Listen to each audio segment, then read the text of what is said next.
What's up, everyone? Hopefully you can hear me all right. Looks like you can. Anyway, we are playing Tyranny. Should be pretty good. And I was pretty happy with my relevant image that I found.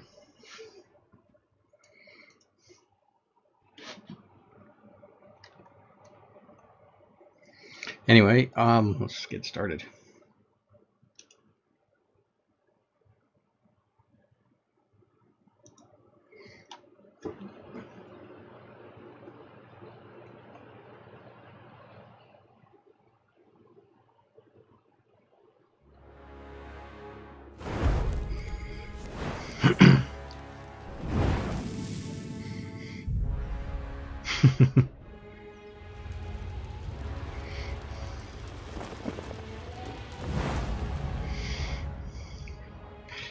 The crown of tyranny passes from one tyrant to the next. That would be a great game.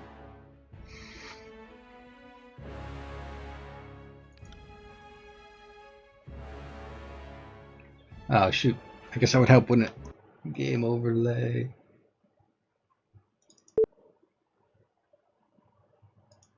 For some reason, lately OBS has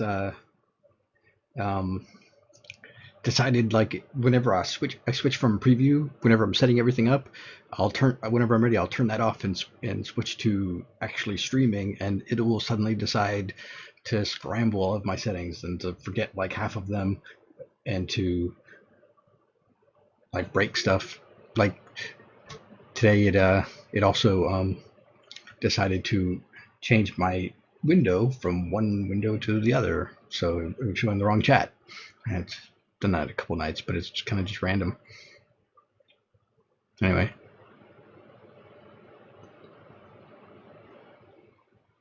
New game settings. Okay, normal difficulty. Has anyone... I wish it exists between the keyboard and chair because I can fix myself.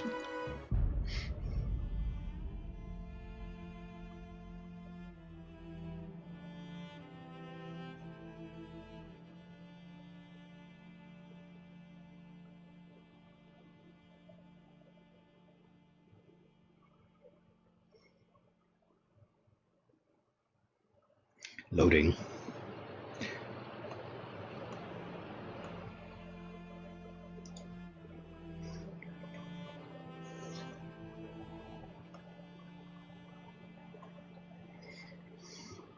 You just take your time, game.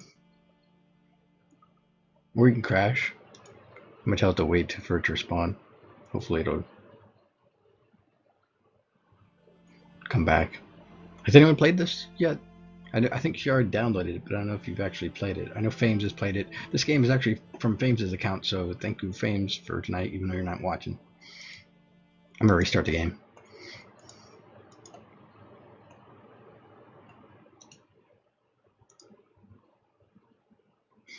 Back to the tyrants. And back to the game.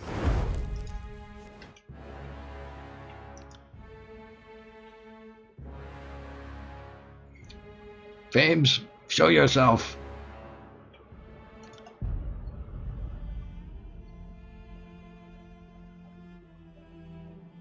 Yeah, probably.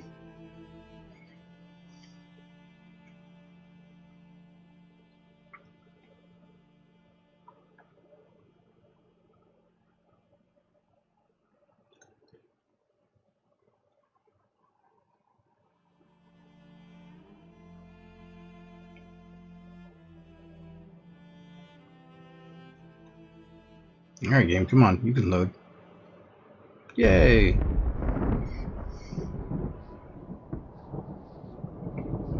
For over 400 years, the armies of Kairos the Overlord have swept across the known world. All who stood against them fell before their might. Even the Archons, women and men of immense power, were forced to kneel, chained to the Overlord's will. Now Kairos' final conquest has come to our corner of the world, and two of the Overlord's armies compete for the honor of taking our lands. The elite disfavored, and the teeming horde of the Scarlet Chorus.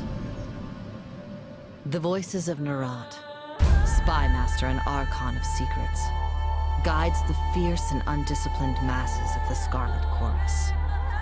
With each battle, the Scarlet Chorus grows stronger, as the defeated are given a simple choice: serve or die.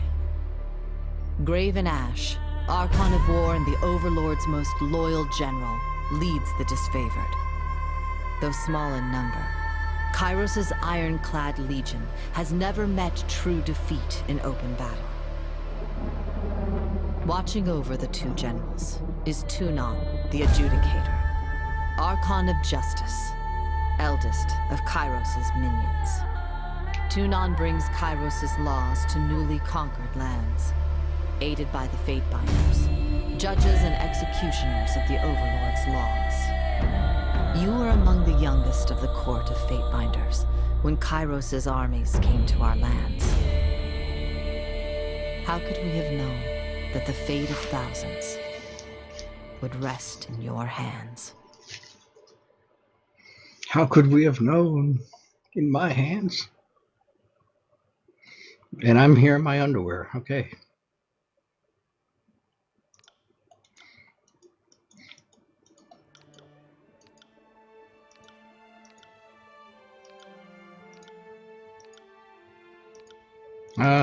Let's see, is there any difference?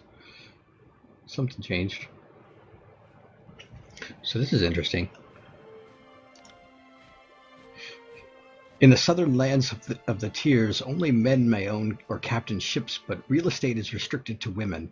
Men may lease, but durable ownership of the land in the tiers always passes to the eldest daughters or sister. In the southern lands of Tears, women may crew a ship, but only men may own or captain a vessel. While these customs give the oceans to men, the lands are trusted to the women. Men may rent and lease, but only women may own land and bequeath it to their daughters and sisters. So, men have more rights on the sea, and then women have more rights on land, I guess. Well, what if I want to be a landowner? I guess I should be play a lady character, huh? That's I wanted to be a pirate, which I could be a pirate. I don't know what difference it makes in the like actual gameplay difference, or if it's just story.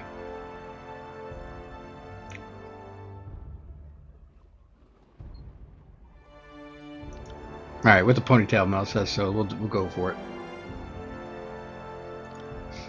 You know what? I always have a problem with games where you pick up a graphic portrait like this, because I always start off. I make my character, I make it perfect, and then I look through the portraits, and it's like, none of these look like my character. Maybe my solution should be I'll pick a portrait first and make her look like that as much as I can.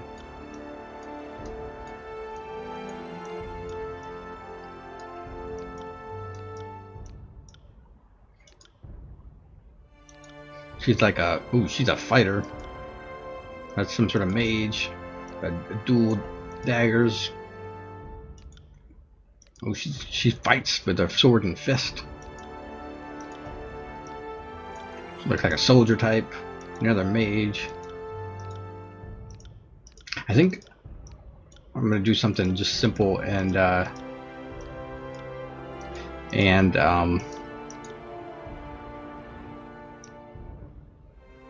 don't know if I want to do a sword and shield or if I want to go with like a single blade. I think I'm gonna go with like a single sword. So I'm gonna go with this girl. Actually, that doesn't look too far off from what I have.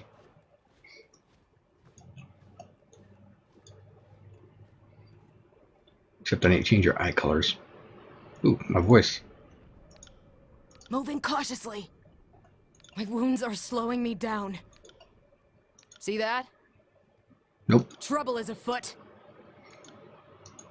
You learn something every day. I'll just hold on to this. That wasn't so hard. On the lookout. Female sneaky. Rest. Soon. Will do. Huh. I'm gonna go with the middle one. Trouble is afoot. Alright.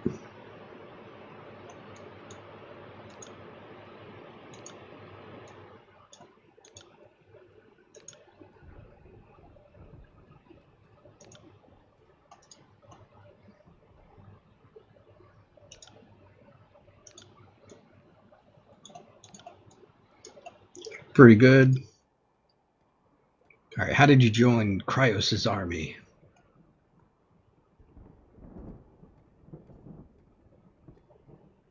Pit fighter? Hunter? Guild apprentice? Let's see what difference does it make? A rune for leadership.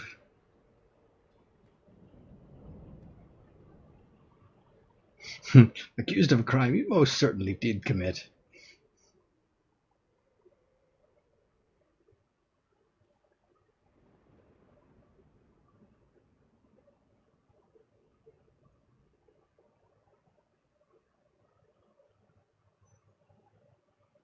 I think I'm going to go with the Scion.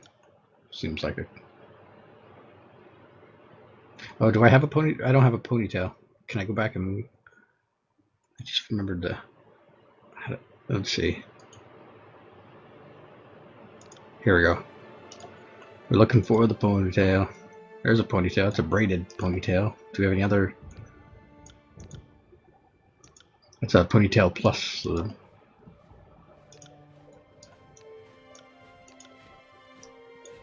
Alright. Here's our ponytail. It's sort of a Laura Croft ponytail. Yeah, hopefully I'll be getting pants before long. Alright, here's where we do the combat style. Ah, here we go. Here's the clothes.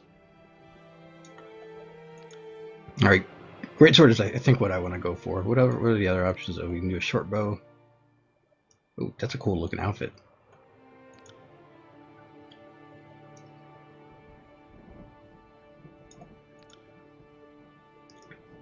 I'm trying to be expedient about this. Normally, I agonize over every choice when I'm making a new character, but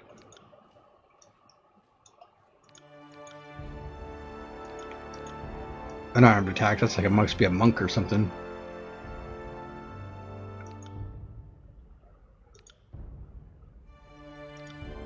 Not much difference between some of these mages. They just have a different color magic in their staff.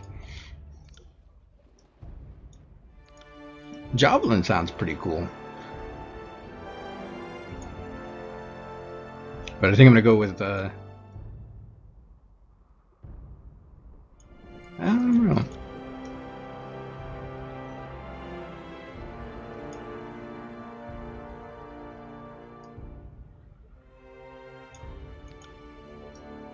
Yeah, I think I'm gonna. I can't decide now. Shoot.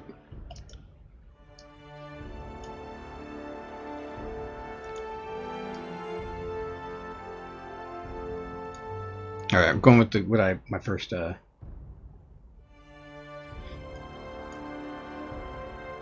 My first instinct. Choose an ability. Sunder.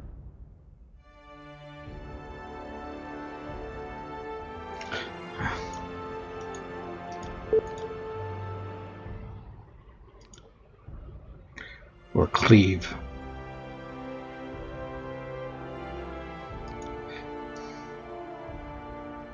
I'm still going back and forth.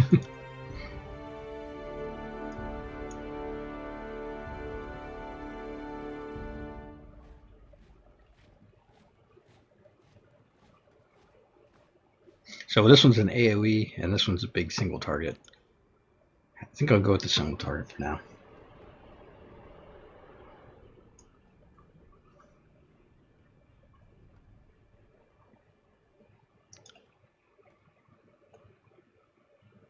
Secondary expertise, okay. I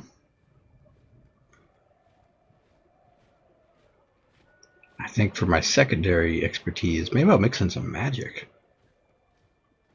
Mages skilled in shock can frequently interrupt their enemies, preventing them from executing their attacks.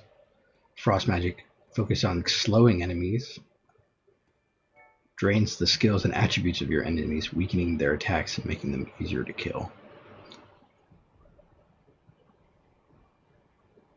Let's see. Many valid weapons, one-handed weapons, seems to be the case on all of them.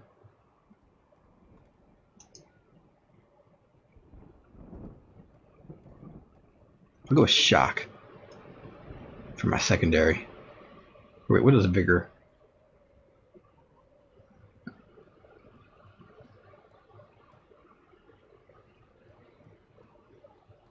That kind of does buffs. That could be kind of cool too. What's you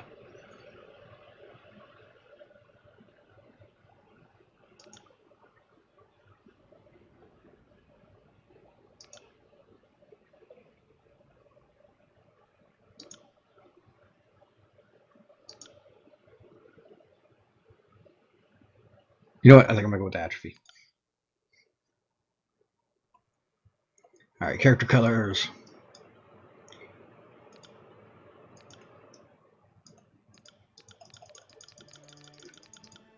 What colors I want.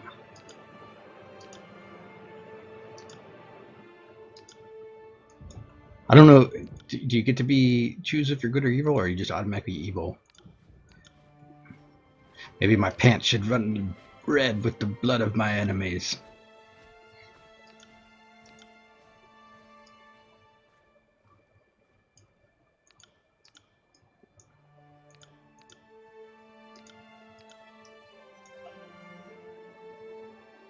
I go with the red. Do I want different colored pants? Maybe wear some blue jeans. stick with that. A banner. Jesus, so many choices. I think I'm just gonna go with something abstract. Something that doesn't really mean anything.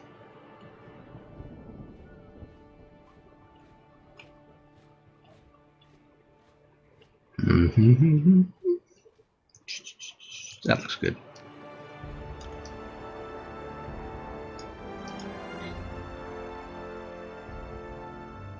And my red banner.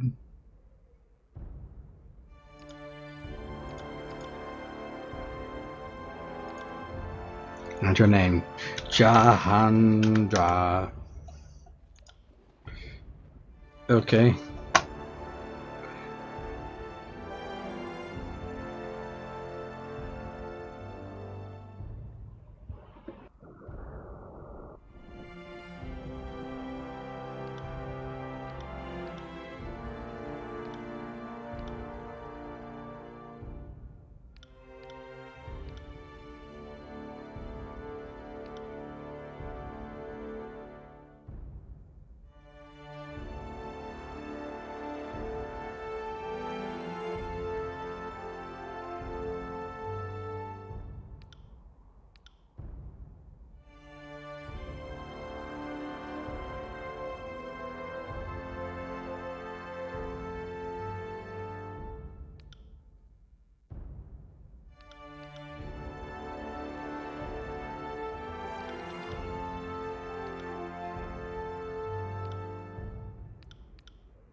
All the world has fallen to Kairos, and now the Overlord's eye is on the Tears, our home. The last corner of the world free of Kairos' reign. Two armies, the Disfavored and the Scarlet Chorus, march south from the Northern Empire, the last realm to fall to Kairos a century prior. In the early...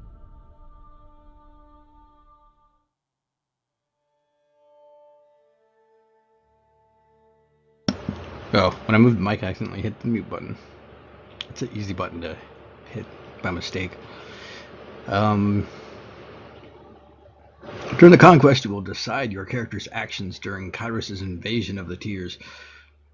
They call it Tears of Tires, shaping the world through which you will adventure over the course of the game.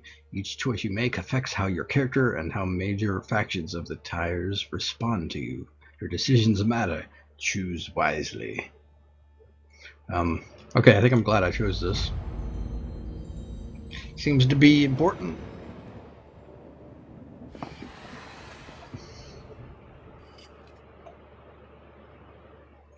The Bastard City. It stood on the northern border between Kairos' empire and the Tears. Built upon a natural harbor at the crossroads between realms, the city was a nexus of commerce. To the Tears, it was the center of all wealth. To a northerner, it was little more than a backwater trading post. Its symbolic status as a gateway to the continent made it a natural first target in Kairos' military conquest.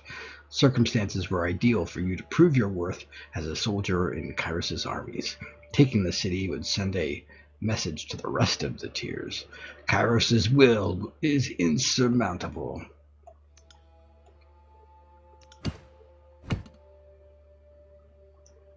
Select a token on the map.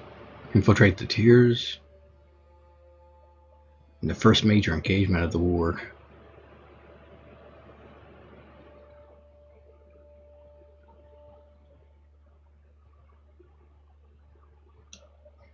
Not sure what I'm choosing between here. I can choose either the gates or infiltrate the tiers.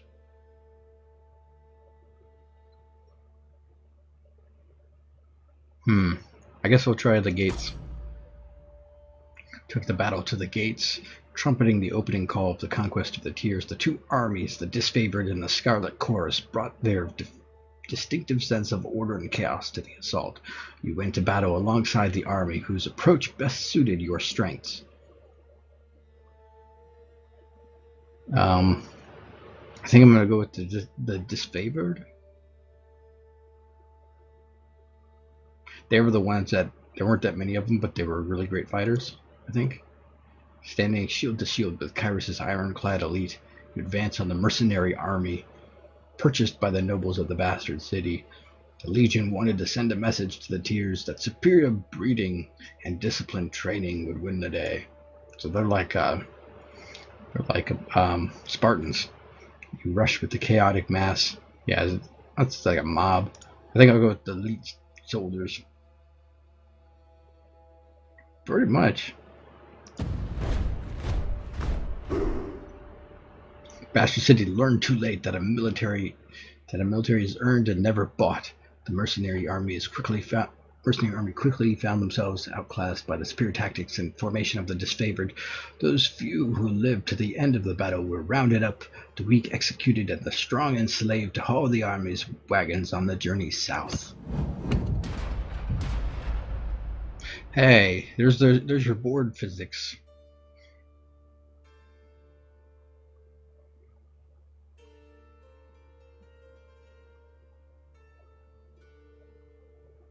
All right, what did I do next? Did I decide the fate of the enemy soldiers captured in battle? Or did I find a way to feed Kyrus' armies in enemy territory? Let's show some logistic skills in addition to combat skills.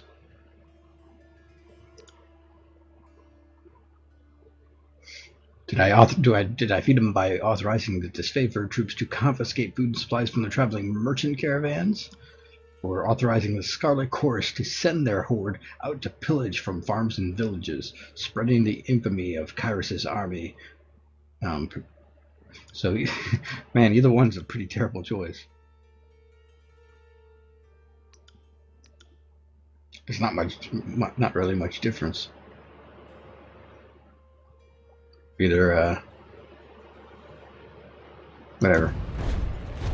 After raiding the wagons of unsuspecting caravans and securing the day's worth of provisions and supplies, at least if you're doing it from the caravans, you're not having to harvest. And it's already on a caravan, so you can transport it. That's my thought. If you're going to be bad, at least be efficiently bad.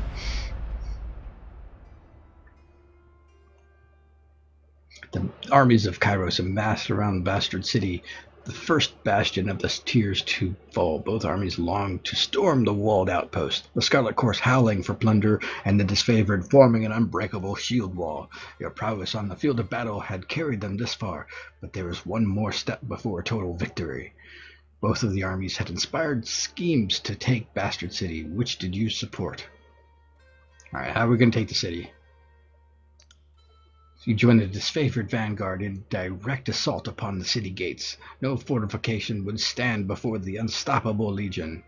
And if I do it that way, I get this ability, Warrior's Respite, or Respite. Stand your ground in the face of defeat. During this time, you will regenerate health rapidly, but your damage is significantly reduced. Join the Scarlet Chorus in setting fire to the city and blocking the gates. The defenders would surrender or burn. If I do it this way, then I get Searing Palm. Gather heated energy into your hands and release it into a foe. The target ignites in flames, burning over time. Or let a mixed band of disfavored and Scarlet Chorus scouts over the city walls to sabotage its defenses. If you do it that way, you create a cloud of obscuring shadows and dust for a short duration. Enemies that use physical attacks against you have a significantly increased chance to miss. So that one's kind of close to the first one. Except this one gives you a heal and then minus 50% damage. And this one gives you defenses and negative 100 accuracy. I'm going to go with the healing one. I think that's going to be more useful. With heroic courage and legendary determination, the disfavored battered the gates of the bastard city to splinters. Those who fell under the consistent hail of arrows or cascades of boiling pitch left the battlefield temporarily, only to appear hours later as the Archon-graven Ash's protection healed their numerous wounds. In time, the gates gave way and Kyrus' forces spilled into the city walls with resounding cheers of victory. What's DV versus PV? Man, I still got 4 more little divots to go here.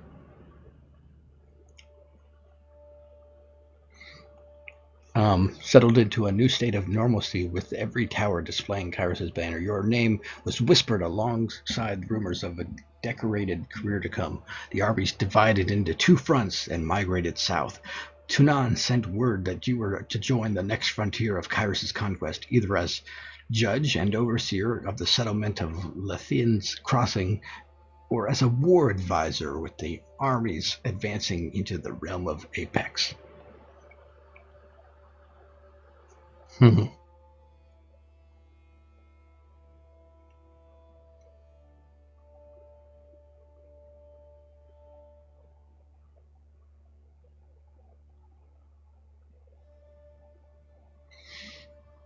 not sure. I'm kind of leaning toward Lethian's Crossing, but I don't know why.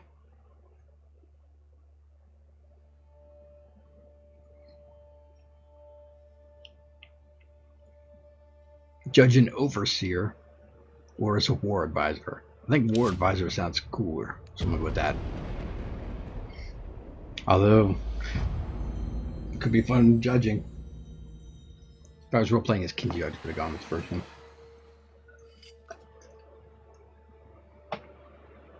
Years ago, Lethian the Bold founded a small merchant town at the intersection of old walls.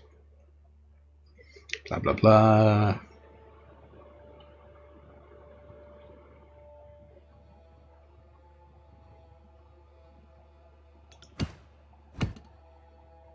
Did I pick the judge one anyway? I thought I picked the second one, Lethian's Crossing. Yeah, I picked Lethian's Crossing.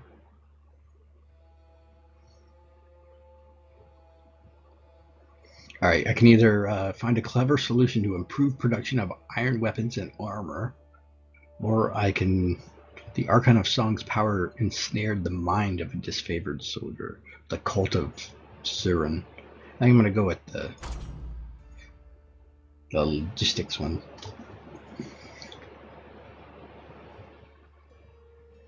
Alright, how did we do this?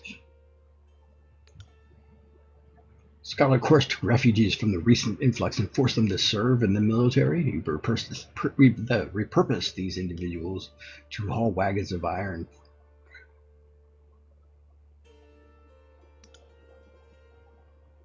Oh, did they swap the two? And there's no back button. Oh well. This doesn't seem so bad.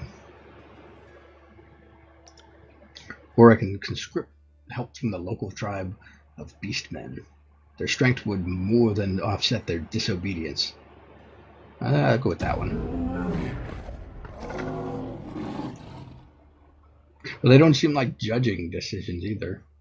But they do seem kind of logistics that are important for war. I thought the judge and adjudicator would be like, do you want to execute these civilians or put them to work? I don't know what they would.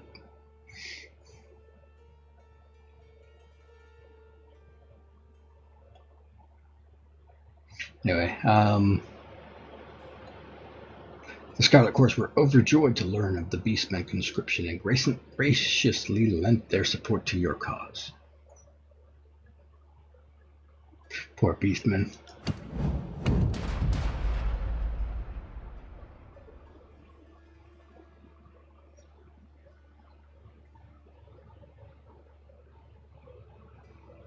As forges improved production, both armies demanded preferential treatment, or tensions rose as disfavored and Scarlet Corps soldiers rubbed elbows with mercenaries hired to guard the forges.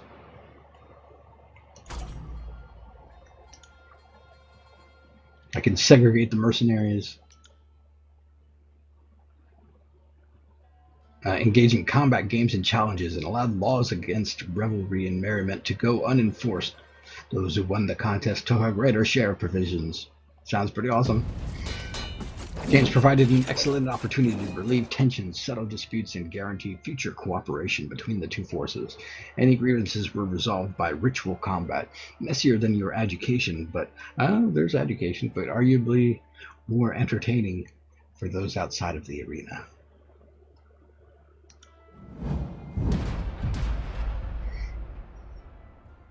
Tragedy struck when a mercenary hired by the voices of Nurat injured a forge-bound artisan.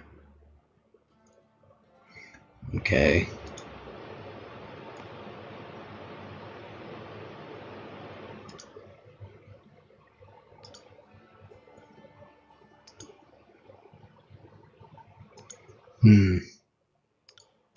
I don't.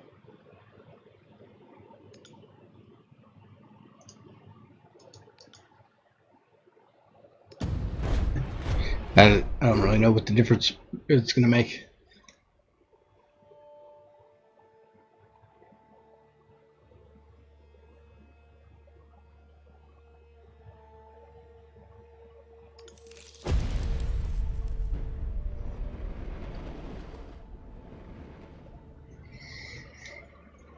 With the mercenaries expelled and Leviathan's crossing under new leadership, Kyrus's forces congratulated themselves on bringing order to the settlement and guaranteeing a productive flow of resources. Over the course of this diversion, the army front advanced further into the tiers. Your skills were needed in the realm of Azure's Stalwart or the Vellum Citadel.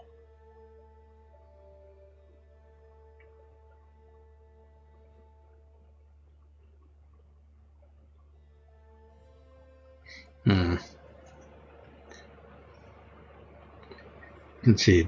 What does each place have going for them? This place is like a fortress with a rich military tradition. This place has treasures, knowledge, and secrets. And this is just the nation of Azure. Yeah, we'll go with it.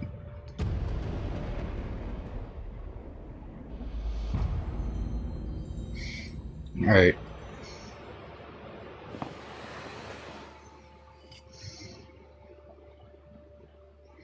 The realm of Stalwart was best known for its proud army, disciplined, courageous, and undefeated in their home soil. Seems like a good mix for the guys that I group with. Alright, what are my choices?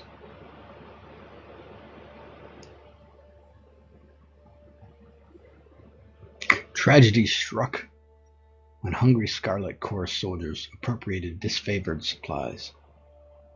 A stinging defeat led to accusations.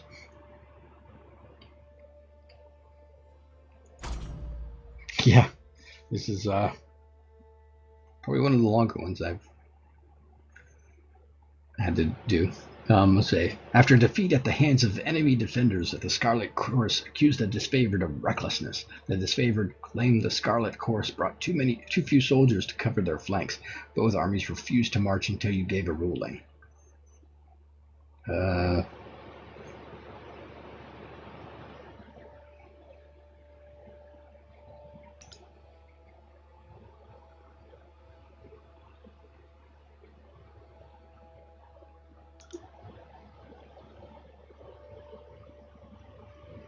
I'm gonna go with the side on the disfavored.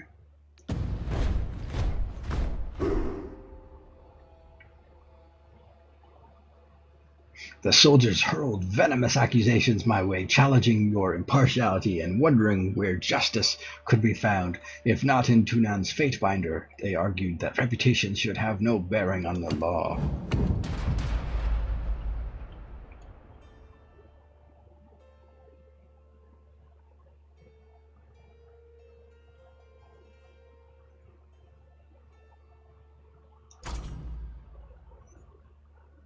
Scarlet Corps soldiers were spotted fighting alongside the stalwart defenders. The voices of Narat insisted they were spies enlisted to gauge the enemy's weaknesses and sow discontent.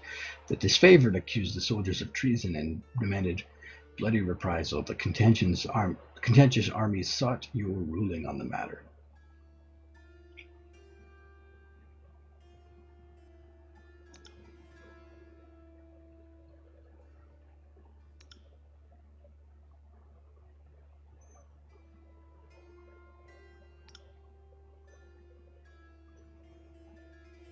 I guess I'll go with this one. Against their better instincts, the disfavored showed restraint in avoiding the Scarlet Corps operatives on the battlefield. When days passed and the Corps agents didn't report back to the camp, you questioned the voices of Murat on his claims, to which he cautioned patience. Several evenings later, one of the so-called spies shambled into the Scarlet Corps camp and requested an audience with the voices. No one knew what they discussed in the privacy of his tent, and no one ever saw the soldier again.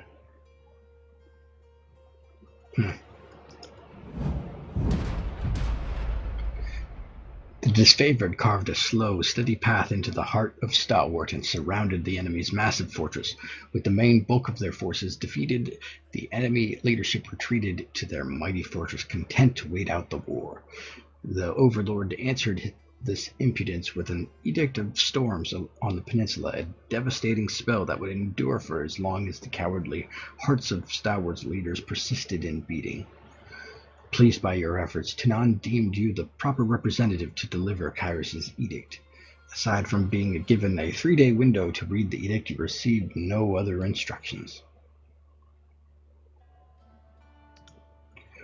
In an attempt to ingratiate themselves with the people of Stalwart, the Scarlet Storm, of course, insisted that a warning be sent to the towns and villages so that the people... That seems reasonable. Oh, I forgot, I'm supposed to be evil.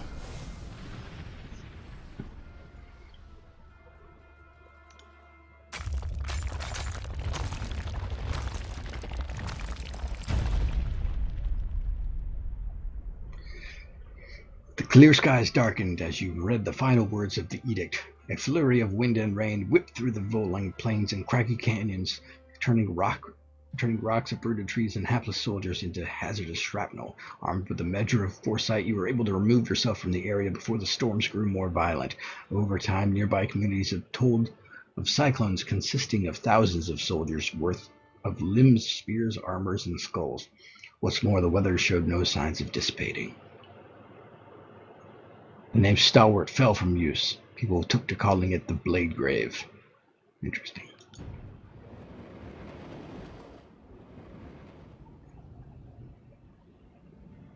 Conquest is complete.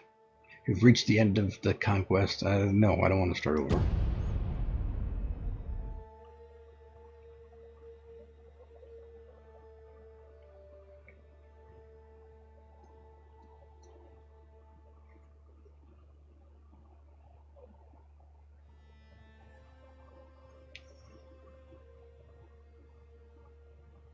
I skipped a paragraph.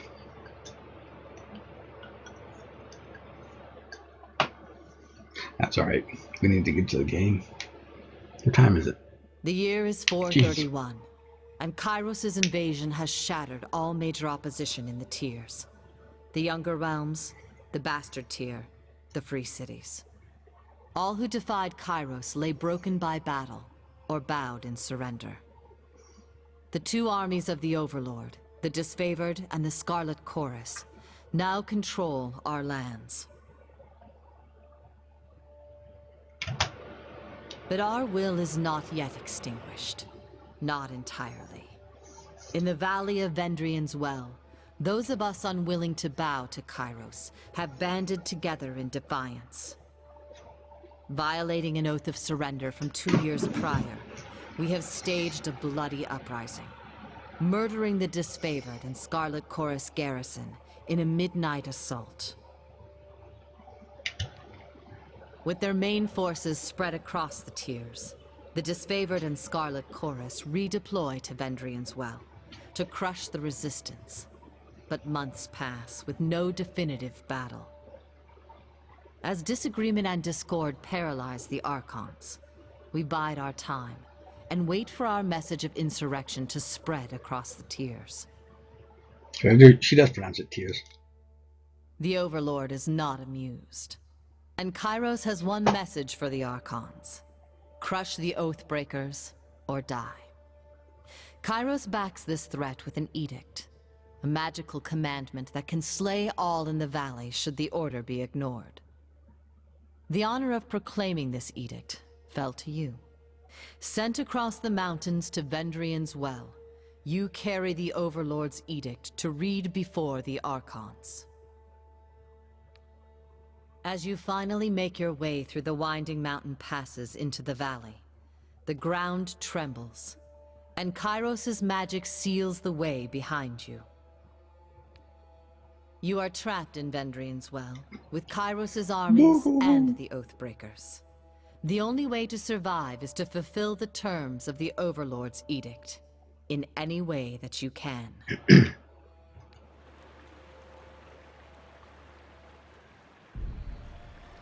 What's this? A game? Fate Binder Jahandra, I presume. We've been expecting you.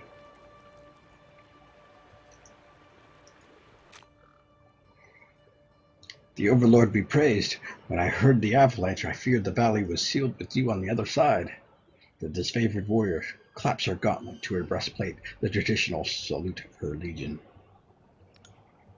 Conversations. Blah, blah, blah. The commander wouldn't say why the governor of Lethian's Crossing would be coming, but since I have no forges here, I imagine you're here to knock some sense into the voices of Nerat. She catches herself, clearing her throat with a smile. I mean, mediate on the Archons so that they might agree on a plan to wipe out these Oathbreakers.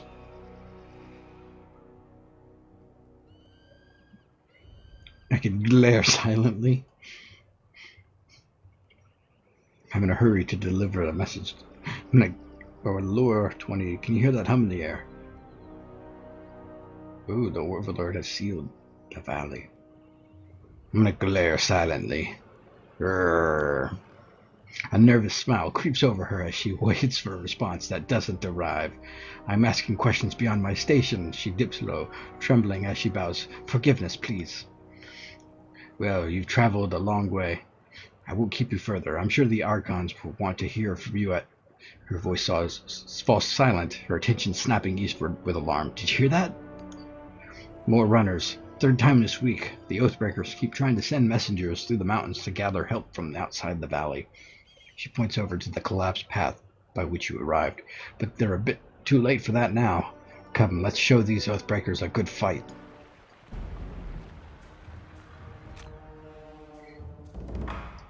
All right.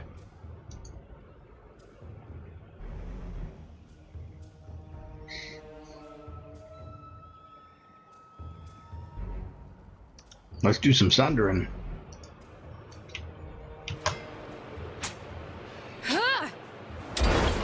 Yeah, take that, jerk. Right. Tyranny uses a possible real-time combat system. Because you will often manage more than one character at a time, it is a good idea to pause the game, issue orders, and resume real time to see the orders play out. Sort of like Dragon Age, sounds like. The options menu will also contains many choices. Let's take a look at that options menu after we can always perform basic attacks using their preferred weapon or their fists if fighting unarmed. All of your character's abilities and spells can be accessed by selecting the category icon at the bottom of the selected frame. Abilities are grouped into talents, spells, combo abilities, artifact abilities, reputation abilities, and stances. Okay. Category icons for weapon sets and quick items follow. To use an ability, left click on the icon or press the hotkey corresponding to its location on the ability bar. The cursor will change to indicate whether your mouse is over a valid target for the ability. Okay. They can all dodge, blah blah blah blah. There are 4 possible results from any attack: hit, critical hit, graze, and miss. Okay. Let's see. You cannot change the difficulty while in combat. I don't want to. Show reputation. Death. For permadeath, okay. Do auto pause controls. Do we want to enable Gibbs? Yeah, we want some Gibbs. Welcome to the stream, Gibbs. Ooh, and big heads. Big heads mode gives your character heads, gives your characters heads that are ludicrously disproportionate to their bodies. Thanks, Josh. Let's see what that looks like. Oh, great. It's great.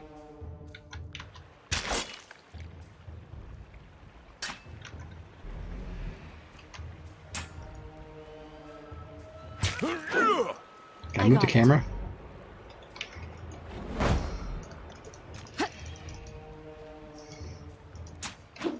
I got it.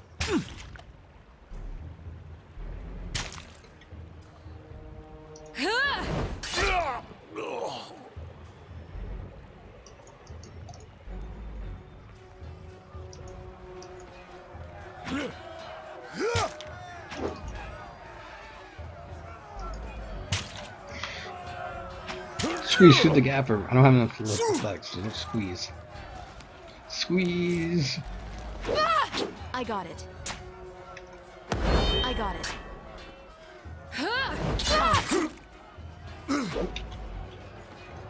Where's my character? No, I'm here. Where'd the other one go? I've had far worse. Right.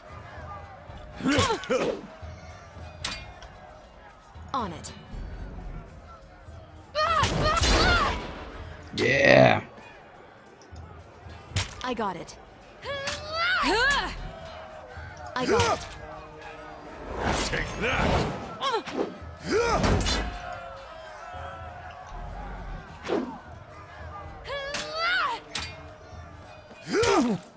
Right.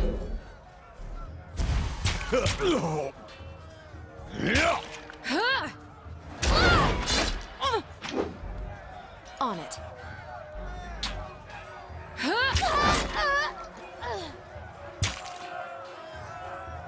How can I rotate the camera?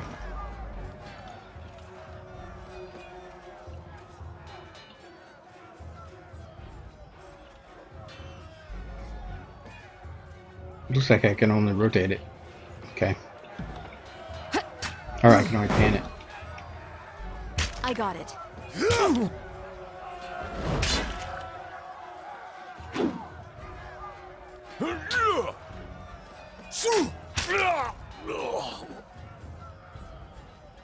Do I need to do some looting? Yes.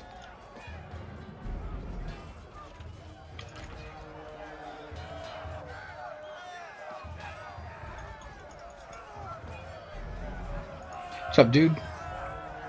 Don't bother me with me. Go down to the pass. Drastus. The soldier clutches his gut and winces. You see a hint of entrails beneath his fingers, or between his fingers. You're wounded, and it's not trivial. He laughs through clenched teeth. This, but a scratch I've seen twice as worse, 10 times over. He doubles over in pain, gagging and shivering. You let me help. I said I'm fine. The soldier moans and shakes his head. Graven ash protects. You go on and help the others. No, I tried.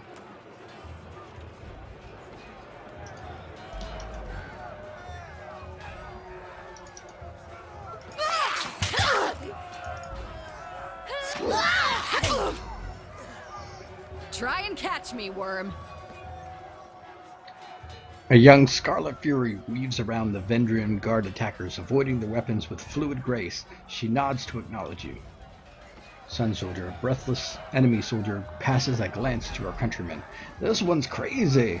Too much lead in her water. We should cut our losses and turn back. Ha! Fate finder. Here at last. Care to join me in putting these cowards out of their misery? Sure. For the realm of Apex, charge! The Vendrian guard leveled their weapons and advance. Alright, I gotta turn off the big heads.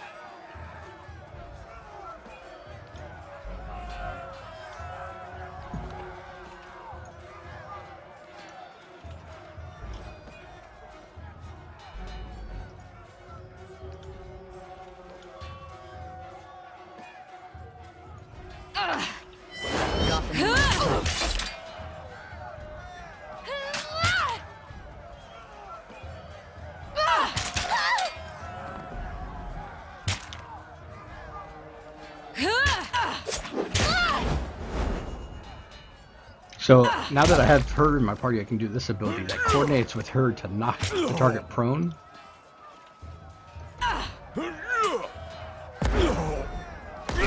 Nice. That was cool. And it follows up with a bleeding attack. Tell you didn't spend the conquest in a diplomat's tent. I'm Verse, by the way.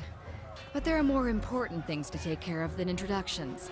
Those Vendrian guard we killed didn't come alone. Not so fast. What are you doing The here? voices of Nerat told me to intercept you at Edgering Ruins before you busied yourself solving all of the camp's problems. Guess I was too late. You're due for a meeting with the Archons, but we should handle the small matter of this ambush first. Why are they attacking? My guess? The Vendrian Guard are testing our strength in battle, learning how we perform before they organize a real offensive. That, or they're really, really desperate to get beyond the mountains and couldn't wait until nightfall. You fight like a storm. What's your role in the A army? Scarlet Fury, one of the elite killers of our ignoble gang. You'll see more than a few of us around camp, but don't let that fool you. We're a rare breed. Most of the soldiers in the Scarlet Chorus are little more than farmers and children armed with rusted forks. Makes them easier to control. Is it any kind of significance that she's part of the Scarlet Chorus and her name is Verse? The voices of Nerat called his best fighters to this siege. There must be something important about Vendrian's well, though don't ask me what. The Archon isn't in the habit of spilling secrets. Alright, let's go. Eager! I like that. Before we go, you might search among the remains of our fallen comrades. Wherever they're bound, I doubt they'll miss their boots, much less any rings or any useful iron they might be clutching. Nice and No practical. reason to pity the fallen. Before long, we might wish we'd joined them here. But at least we'll enjoy heavy pockets and warm toes. I like warm For the toes. voices of Nerat!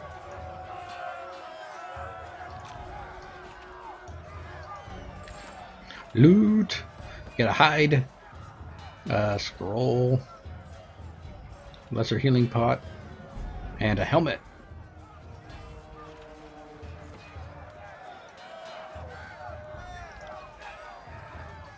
Ooh, and it's better than mine. Or at least it has more. Yeah, that is a better helmet than mine. I want it. A good group loot. I like me some group loot. Let's equip that helmet. This inventory looks a lot like pillows.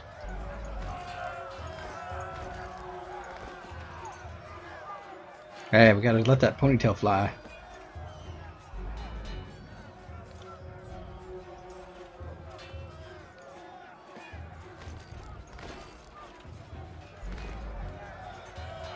Oh, that's scary looking. Let's hide that.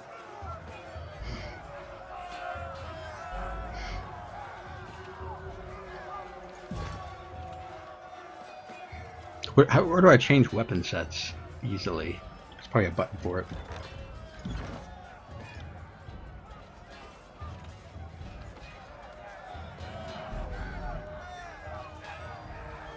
Da ba da ba da ba da ba da da da. Here we go. Switch weapon set. They didn't give me a default key for it, so I will bind it to Z. Seems like a button.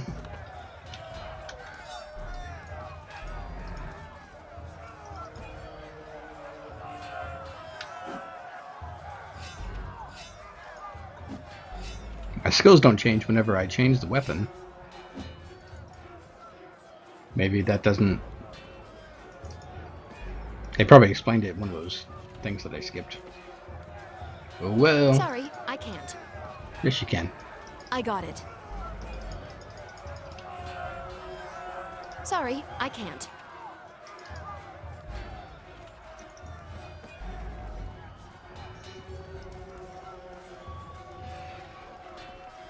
Where are you guys going?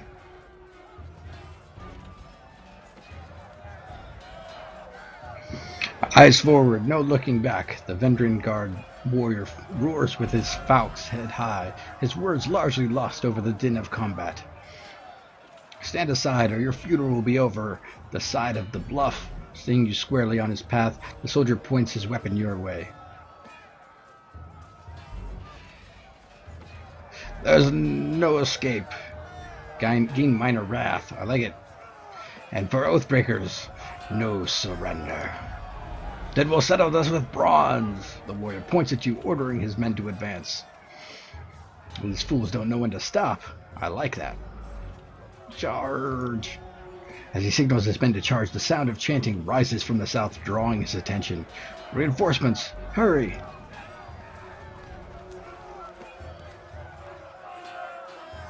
Run down the Oathbreakers, let none escape. From the red mob of reinforcements of the south, the Blood Chanter emerges at the head of the rabble, the ornamental crest of her staff pulsating with crimson step tones.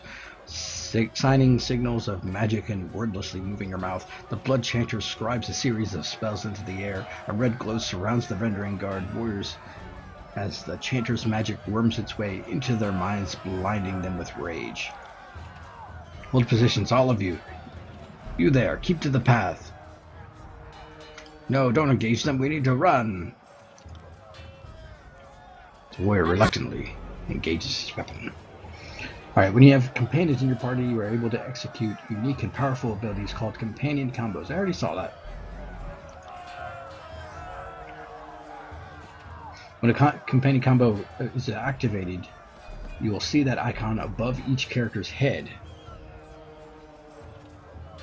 It's set to the same ability. The combo will begin when each character is out of recovery, which is... that's okay.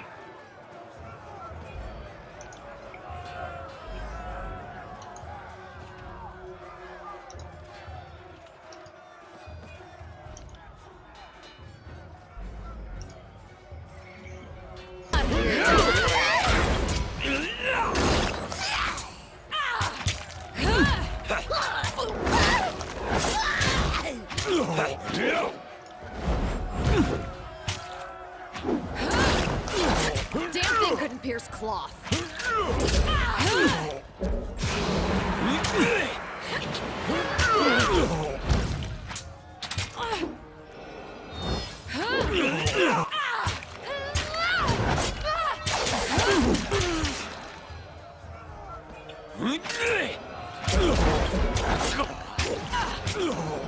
Wow, one more hit. There he goes.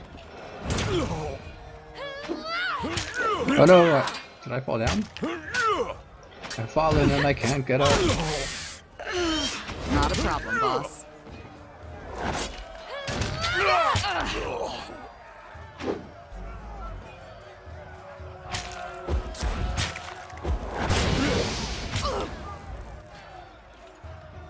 Reviver? I'm not dead yet.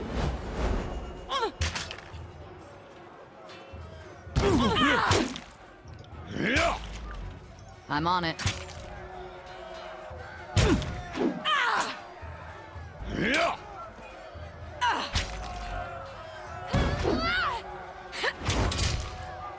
Take that. You got it.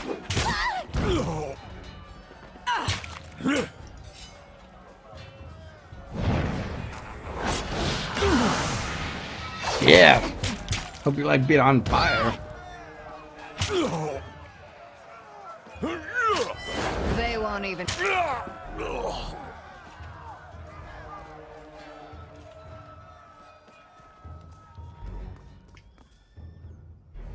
Come quick. We have a situation on the cliffside. They have the commander.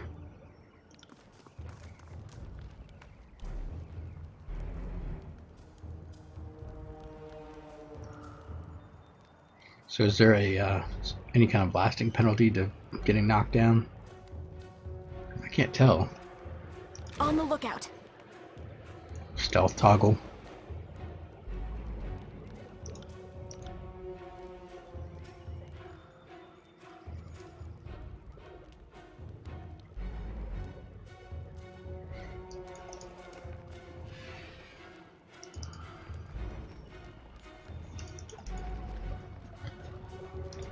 Can't do that. Sure you can.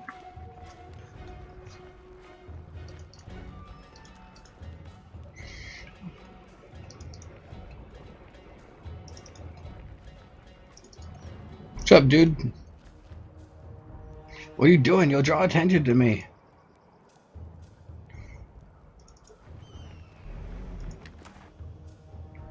Some boots?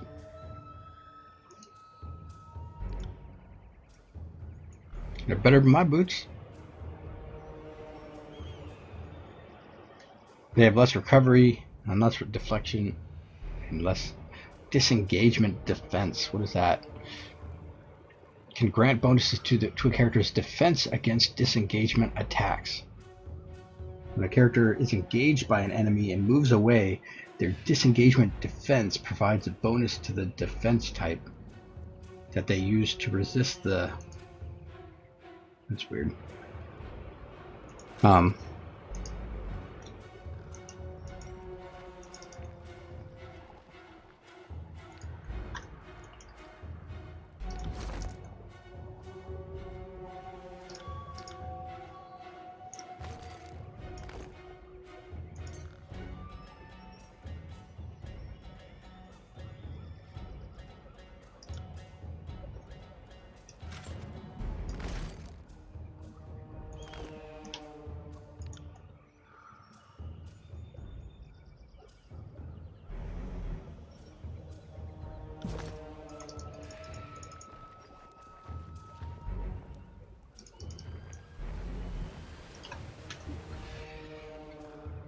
Stow your weapons, or we'll find out how long a man screams before hitting the ravine below.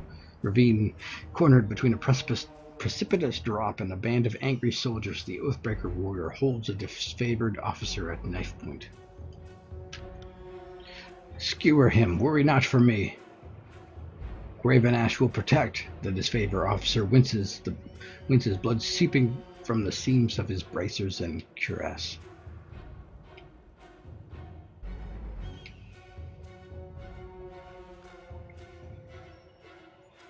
He's already injured, huh? You heard the man. He plainly invited you to use that little blade of yours. What are you waiting for? Permission from your pimp? This blade, with a jerk of the knife, he slices off a clump of Drastus's matted hair. If you're so eager to see your ally dead, just step closer.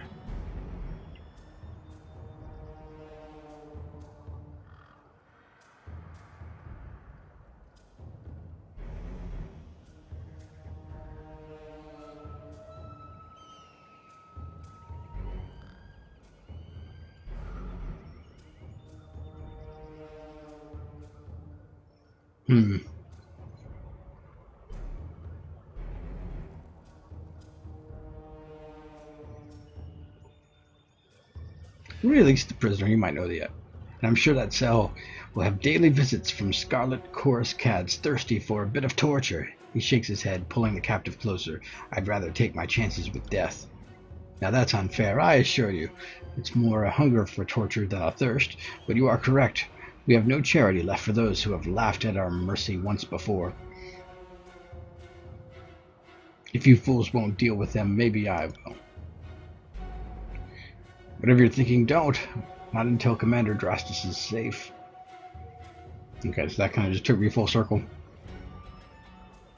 Alright. We'll try to help.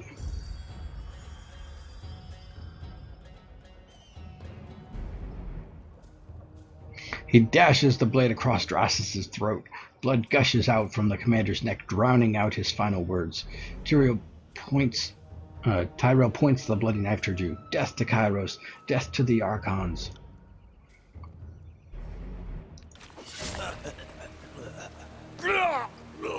Poor Drastus. Drastus' death will be a setback. He was a fine steward of this steadfast. Aurora swallows, her lips pursed in anger. But with the losses we've sustained in this war, I'm the next in command. I will aspire to be half the leader Drastus was. One of the soldiers found some mage blather on the Oathbreakers. Aurora holds up a rolled sheaf of parchment. I figured you being trained in letters, you could perhaps...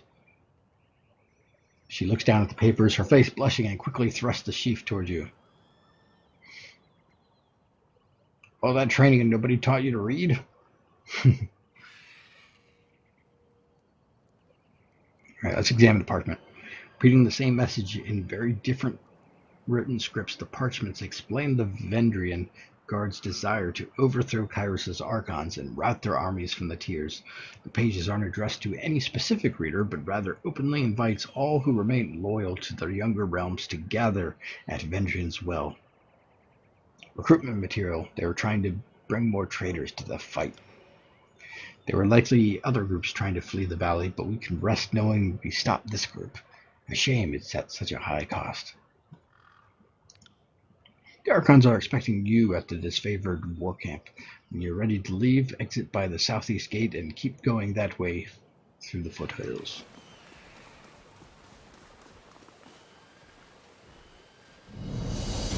Let's loot our friend and the guy who killed him. Some bangles. It's always good to have some bangles, right?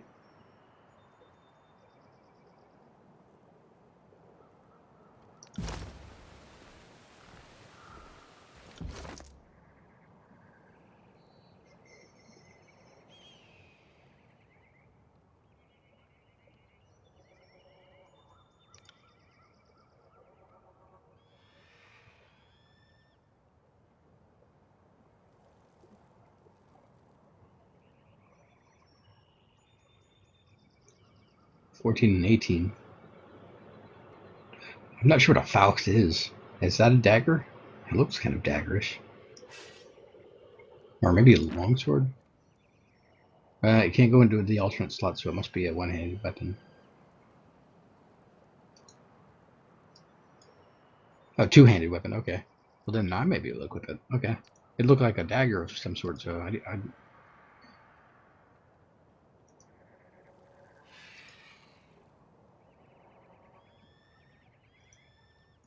why don't you let me compare?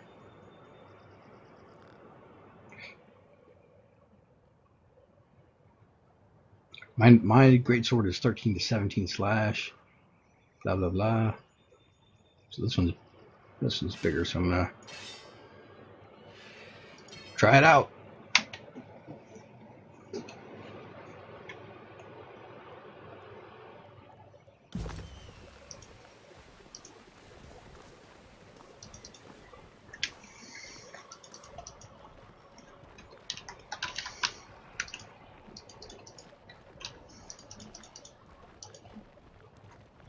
When a party member takes damage, they start to lose health. The health bar next to that portrait will start to decrease. Da da da da da da.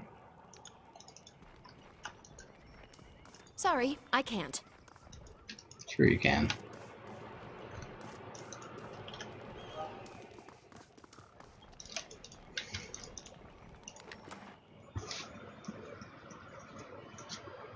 Some leather armor.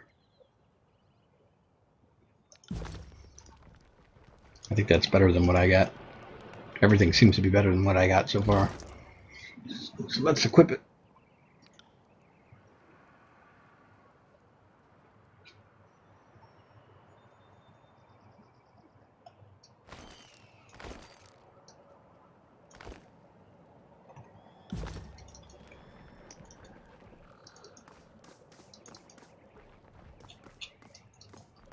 Can't do that. Can't do that.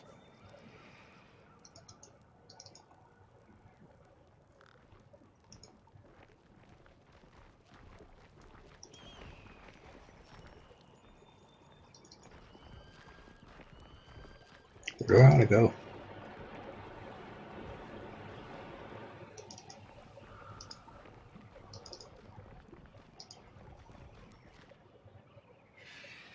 Prisoner is from the Tarkus clan, and he is not just any Oathbreaker, he's one of their leaders.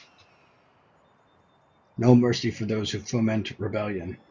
Find a post and string him up. If his wounds don't kill him, thirst, starvation, and infection will do the rest.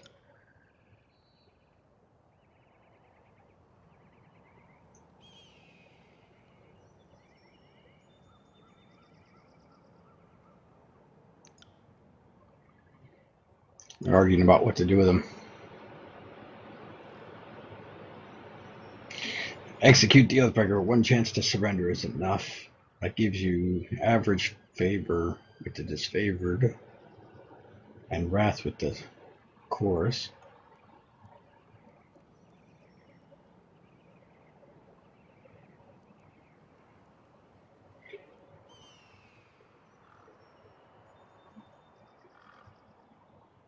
Well, the chorus seems to thrive on recruiting people.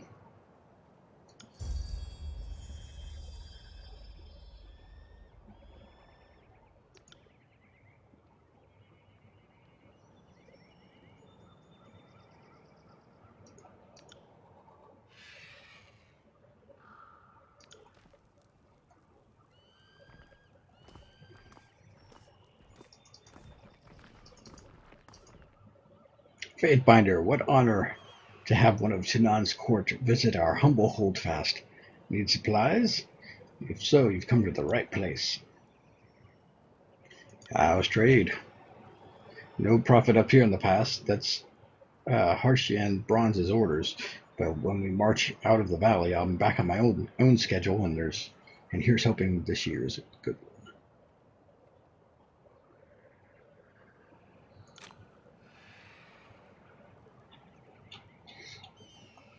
Don't have enough money to really afford anything except camping supplies and a pot. All right, where am I supposed to go now? That's what I want to Sorry, know. I can't. I think I want to go this way.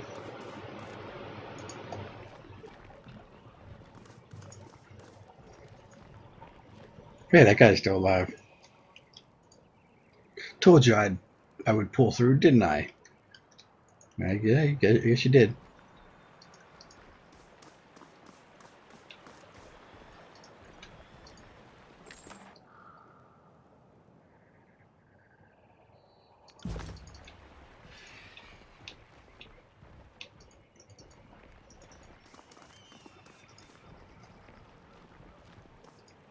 Climb the rope. Use the rope to scale the rocky ledge, or just jump down and throw caution to the wind and jump down. Gain a wound. Nah, we're gonna scale the rope.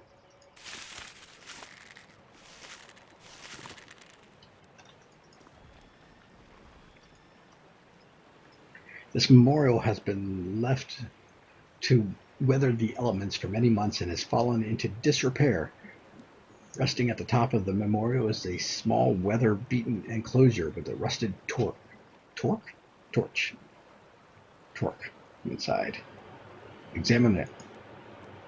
The torque possesses a number of small grooves. It otherwise appears fairly something.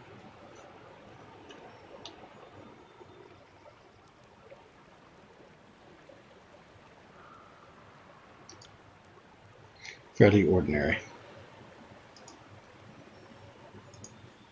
Sorry, I can't.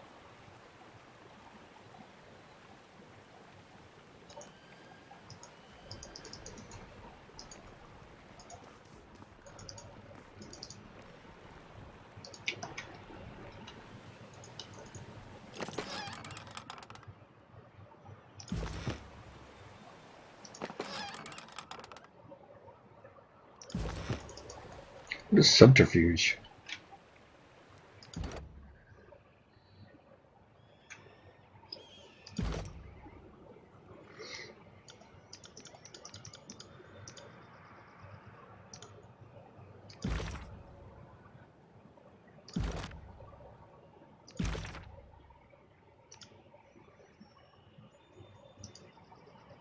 Spells are created using 2 or more sigils?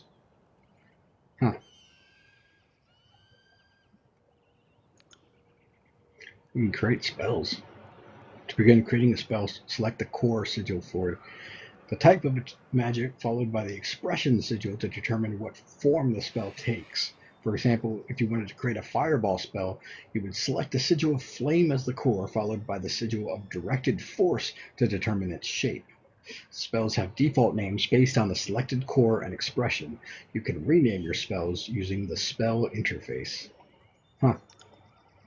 Each sigil requires a certain amount of lore skill to learn and control. Characters must have a lore skill at least equal to the spell's total difficulty in order to cast the spell. Once you've created a spell, use the Assign button to add that spell to one of your active party members. You can assign a spell to more than one character. That's kind of cool. Create your own spells. Some accent sigils allow you to modify the area of effect or range of your spells. When you use these sigils, the casting UI will display the increased range as a second, more transparent area beyond the basic area of the spell. Okay, so that little less opaque area. I don't know if I guess I can do something. What's it going to make? So I'm combining a sigil of atrophy with an expression of focused intent. And I've created a spell, Touch of Atrophy. I don't have any accents yet to control the... That's kind of cool if you can control like how it casts. Like if you, maybe this is like a super long range but single target, whereas this is like a big wide AoE, or that's kind of cool. Anyway, let's assign this to myself. Wait, I think I already have it, but I'm gonna do it anyway just for fun. Yeah, okay. It's only gonna let me assign it to her, but no point in assigning it to her since she can't use it anyway. That's a neat system. Can't do that.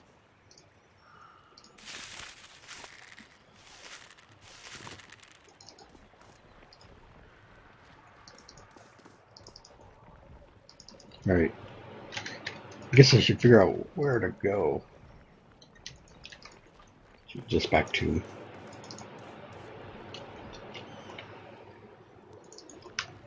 Can't do that. I don't remember if Pillars had a Sorry, system I like that. can't. I don't think it did. So that seems new. Can't do that. Sorry, I can't.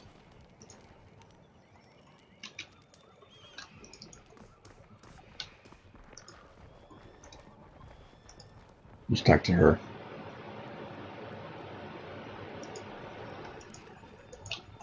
Okay.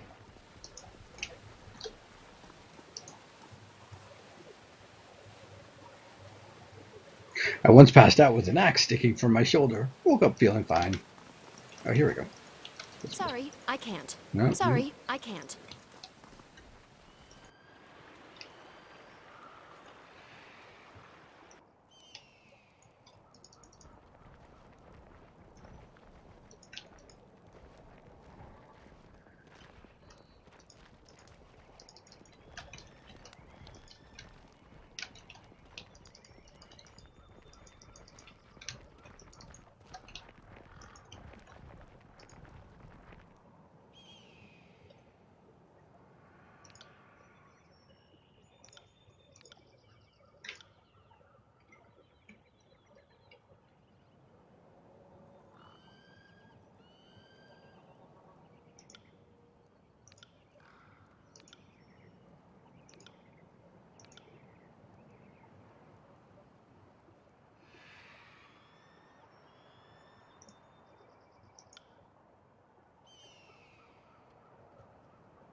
Can't do that.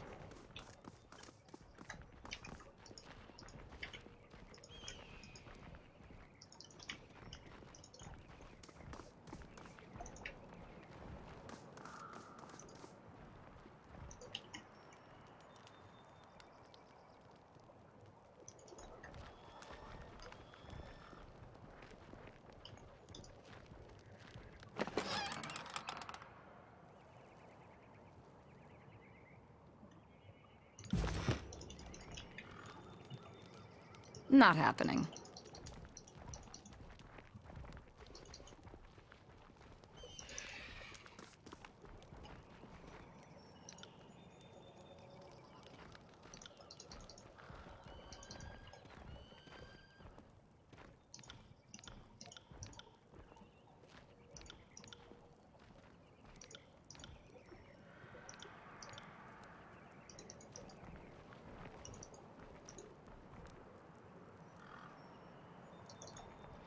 Alright, where am I supposed to go? That's what I want to know. What does my quest log say? Arrived at the outskirts of blah blah blah blah blah.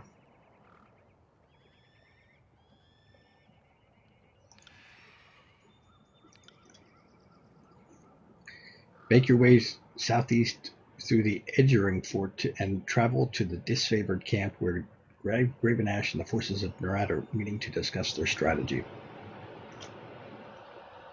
Alright.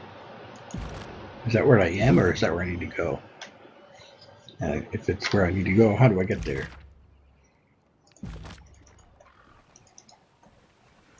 These are my questions.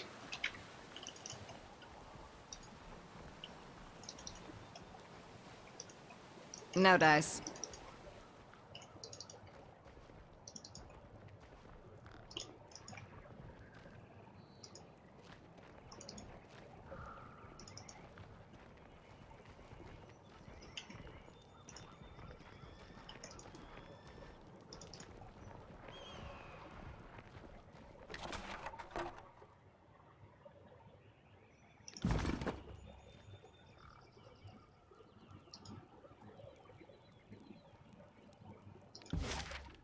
Ah, here we go. To the disfavored camp. Wait. No, I want to go.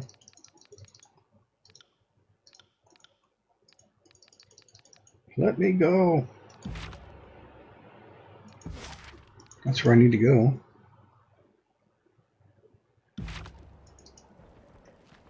Or wait, is that showing me where I am? Maybe I'm just dumb. Little map. No. Yeah, that's where I need to go. No dice. Not happening. No dice. It won't let me go to the edge. Sorry, I can't.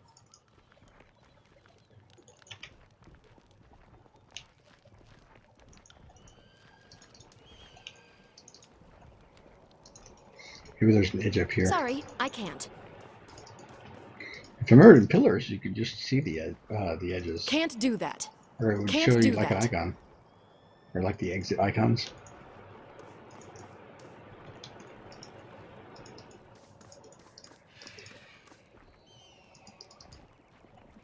Yeah, I don't see the icons. I remember the icons from pillars.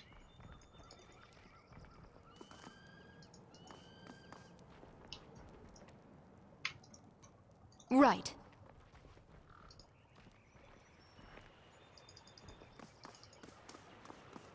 Should be to the south.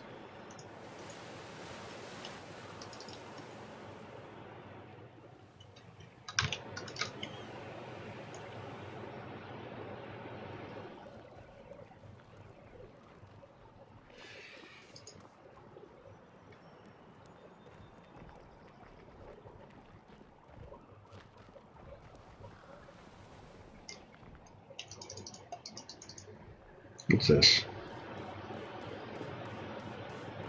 Ooh, this is new. Or another rope.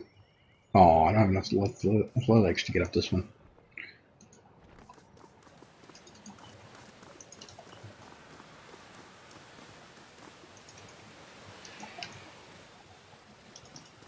Southeast.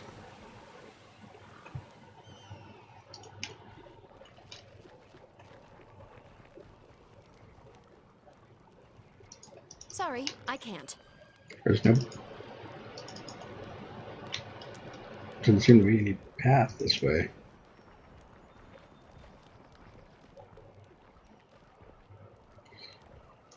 Yeah, there's no way to get there. I got the walls surrounding me. I'm not missing a rope or something, am I?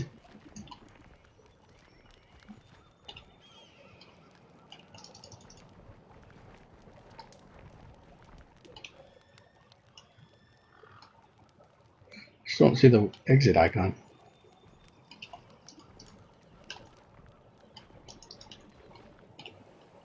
Sorry.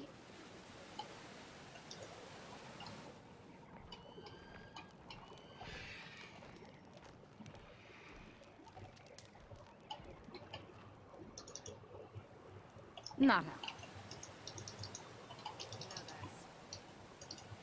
Go down to that gate. Where's the gate? I didn't see a gate.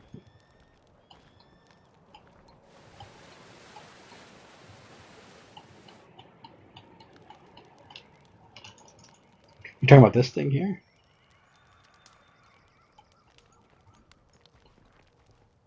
Oh, okay. I'm just blind and dumb. Okay. I was expecting it to roll into a new map, so I was like, I kept looking for something else, I guess.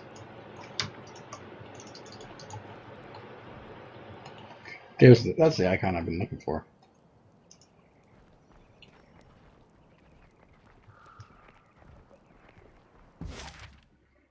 All right, now I can click on the camp. It'll take you 3 hours to complete your journey from the Edgering Ruins to Disfavored Camp.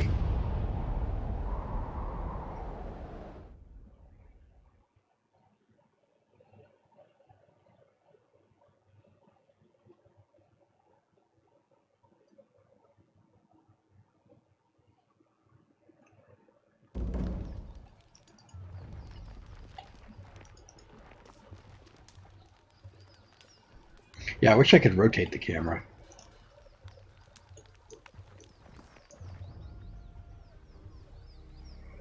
Slow down a moment. I know we're both eager to watch the Archons bicker over tactics like a pair of magpies, but I need to ask you something first. What's that? The voices of Narat told me you've come as a mediator. Considering the source, well, I can't help but feel I'm only hearing half of the story, so let's have it out. What's so special about you? Alright, I'm going to tell the truth. I'm here to deliver an edict. That makes a crazy kind of sense, considering how long the siege has taxed the armies. I can understand why Cryos would send you with an edict to speed things along. Have you read it? Do you know what it says? The Archons must claim Ascension Hall by Cryos' Day of Swords, or all will perish. One more thing for the Archons to fight over. Well, thanks for cluing me in. If Cryos sends any lightning our way, just tell me when to duck. What else has the voices of Narat told you? Only that I should find you in the Edgering Ruins. Truthfully, I could have picked you out of the crowd. You're the only one who hasn't spent the last few months bathing in the stink of the Matani River.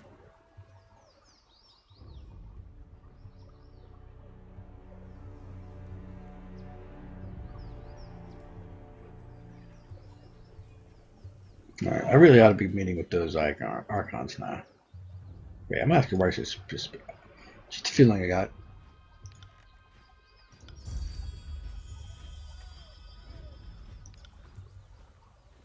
One last thing, be careful around these disfavored types. They take their work seriously, and most have suffered too many blows to the head.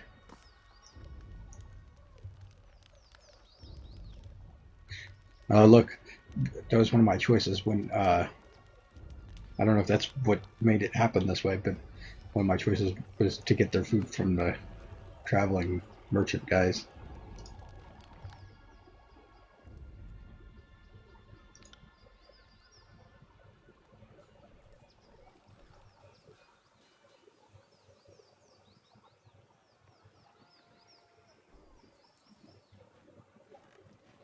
Look at the favor.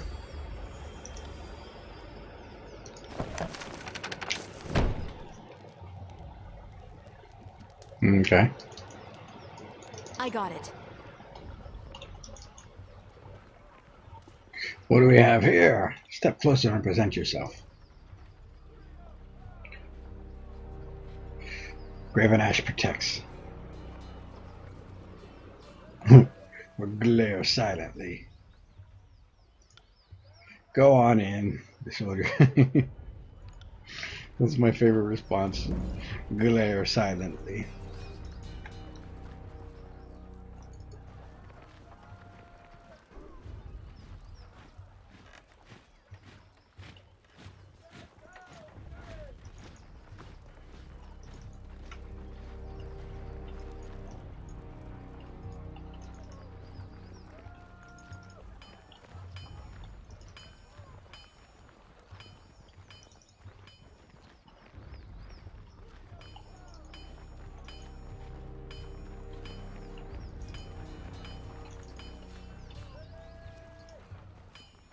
Satanus.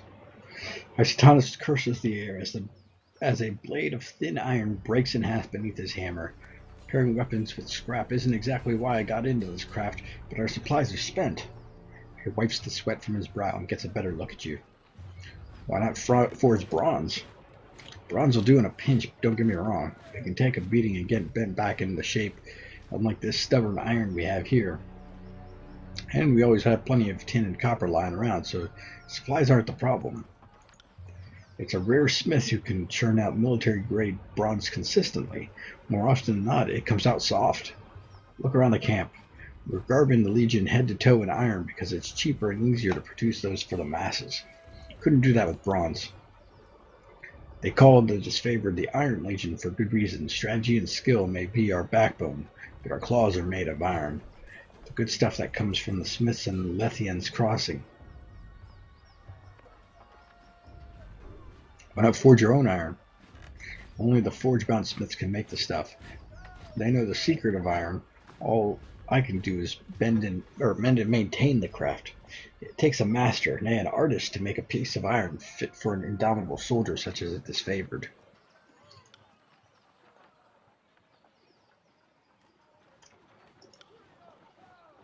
Why am I just hearing about this?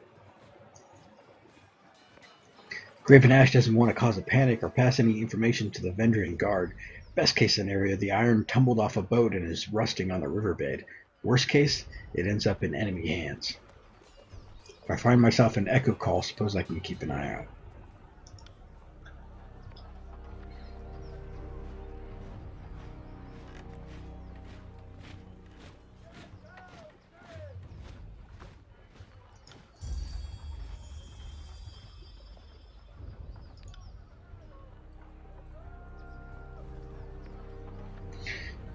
You see that? He glances to a crate beside him and points to a small set of notches on the wood. You see that? That's how we tell apart our iron shipments from the rest. Inconspicuous so people don't go snooping around. You want to keep your eye out for these. Good hunting.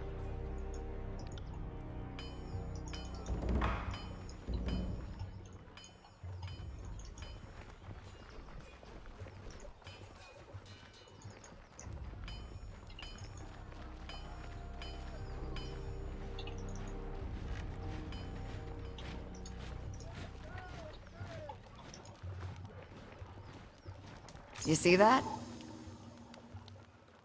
The Archons await you inside, Fatebender.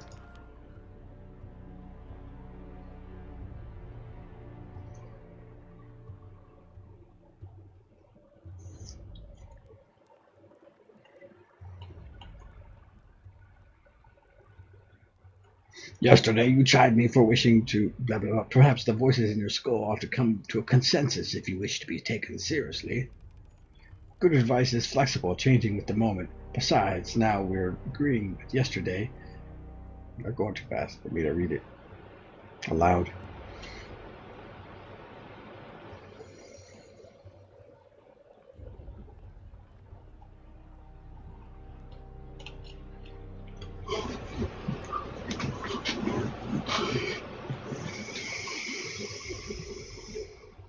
Gutterborn South Knobs.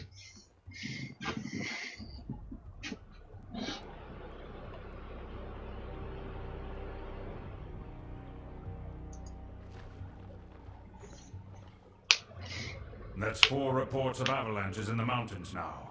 The Tearsmen can barely count past 9. They have neither the capacity nor the cause to close off the mountain passes. Either way, that leaves the 2nd and 4th cohort trapped outside the valley. The Archon of Thor pounds his staff on the ground to punctuate his words. A large and imposing man to begin with, his profile is made larger still by the hulking suit of armor that hums with mystic energy. Or it's the work of your perfidious Earthshakers.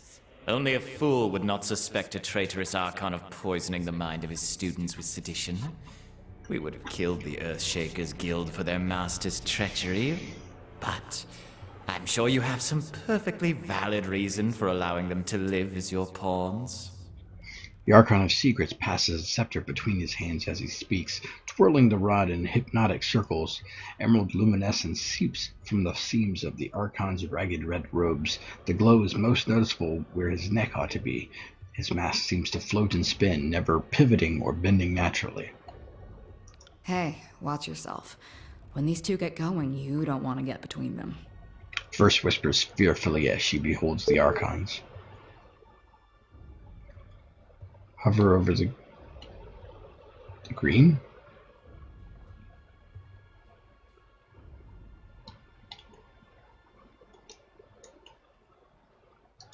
I don't know what you mean.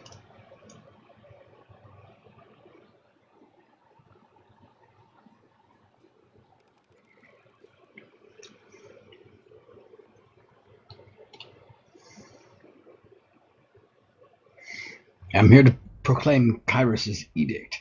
The valley was sealed in preparation for this moment. Oh, does that make it stay up longer?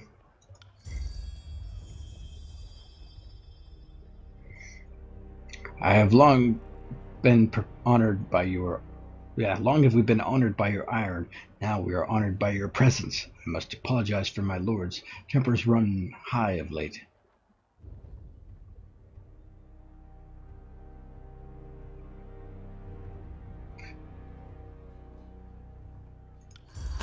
The Stormcaller. Conveniently late once more. Our eyes and ears tell us you come bearing an edict. The anticipation is killing us.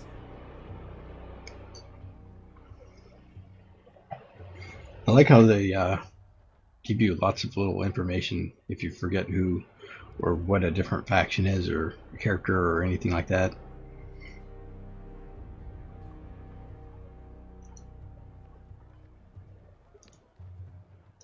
We were worried you'd never make it. So glad that Drostus' demise didn't cause further delay.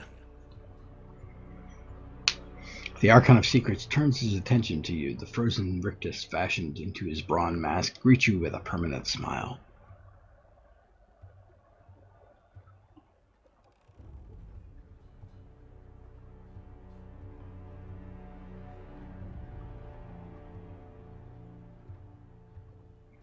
How'd you know about Drastus?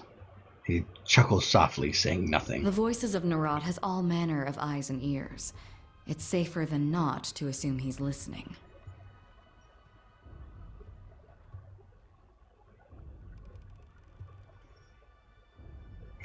Are you all done bickering? I have an edict to proclaim.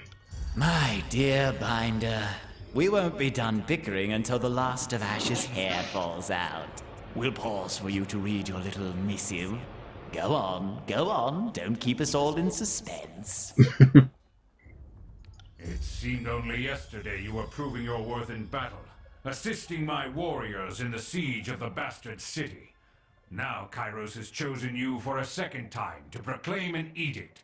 Tell us, good Fatebinder, what sort of punishment does the Overlord have in store for the Oathbreakers?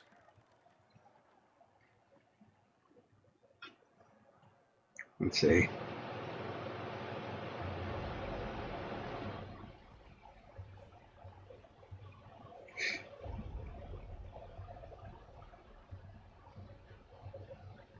I think I'm just going to tell them straight.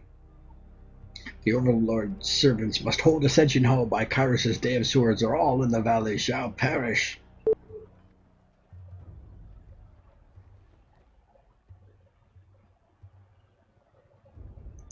The earth sways with each word as you utter, the air thickening with warmth as you pronounce the tersely phrased commandment, its every syllable drafted by the hand of Kairos.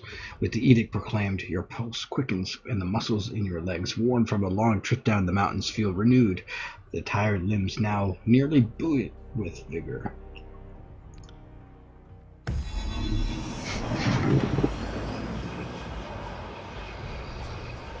The Overlord means to compel us into action. No doubt the avalanches in the mountains are part of this ultimatum. We must conquer the Oathbreakers or die in failure. There is no room for error, and no other way out of this valley alive. We'll need to advance across the Matani. We lose everything if we stand still. and we moved to back up Plan Green. The Earthshakers didn't make it over the mountain in time, so we do this the hard way. Over the walls instead of through. The Archon of War taps a finger against his temple. A low rumble escapes from under his beard. So you found your backbone at last! Oh, we were worried past humiliations would make you soft, timid. That was a record for you, right? The baker's dozen lost in one sortie. If you had waited for the chorus reinforcements, maybe we'd have eyes and ears on the matter. The Archon of Secrets passes his scepter from one hand to the next. You hear voices in your head. Watch him squirm, so many tears over replaceable, expendable, useless soldiers. I miss the old Archon of War. You'd never see a blood echo in a blubbering mess over a few dead killers. He'd used the knucklebone of his best disciples for jewelry, and even made a breastplate out of his dead brother's ribcage, because that's how a real man deals with grief.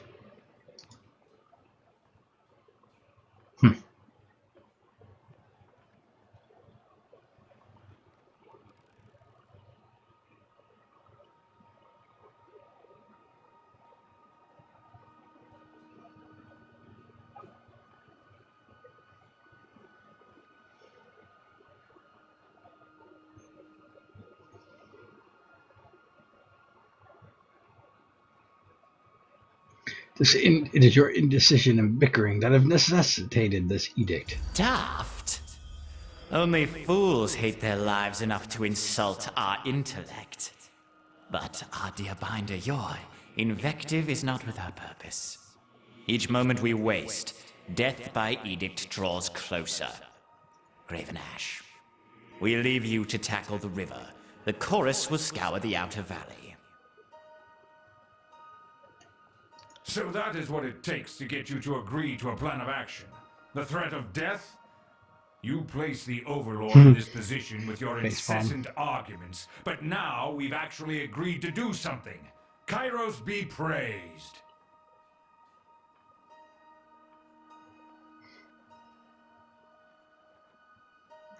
And enough talking. There's work to be done. My lord, Barrack and his band have been drilled on the Echo Call assault plan. The Crescent Runners should be briefing him as we speak regarding the latest enemy movements across the river. I will dispatch him at once. The Iron Marshal salutes, clapping her gauntlet to her breastplate. And I will ensure the course stands ready to march. If the disfavored can take the river, the course has the manpower to secure the outer ring of the valley. Our soldiers clamor for battle, and at last we shall have it. Verse, we command you to continue guarding the Fatebinder. Tunon's chosen is our honored guest, and must be shown our finest hospitality. Yeah, I verse. won't let you down, boss. She'll get through the campaign in one piece, as long as she doesn't do anything too stupid. And lest we forget, we owe you a debt, Stormcaller. Last year, our spies in Stalwart were falsely accused of siding with the locals. Ooh, that's a thing because of my Had you choice. not been there to weigh in, justice would no doubt have gone awry. Justice! During the Stalwart campaign, you allowed the core spies to slip from the Defender army and back into the ranks of Kairos' forces unopposed. The disfavored made accusations that the core supported the enemy, but you trusted in the voices of Nurat's spy network over disfavored paranoia. Cool. Cool. The Archon Secrets tosses a small handful of rings your way as he begins to leave. He taps the fifth eye on your shoulder, and with one last twirl of his scepter, the Archon departs with his underling. Suit yourself, Fatebinder, the more you ignore us.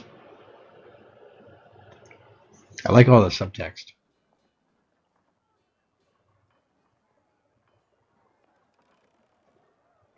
Let's see. Catch the rings. So these are bribes. I don't want your bribes. Bribery? But we paid you after you helped us. You law pups are so hard to figure out sometimes. The Archon of War cackles to himself as he watches the Scarlet Chorus leader and his guard depart.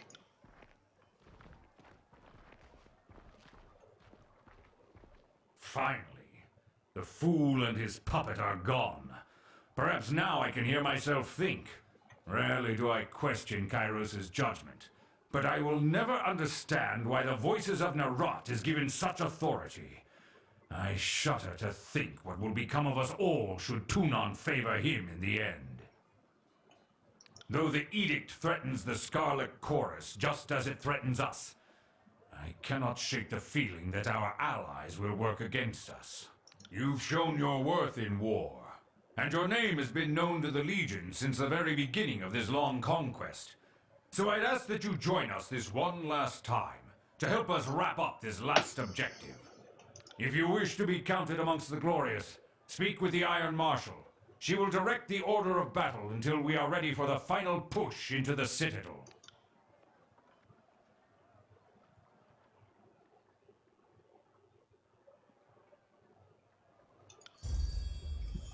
The Iron Marshal salutes Graven Ash and turns to leave the tent. I will be at the training grounds, readying the soldiers. Find me there when you're ready.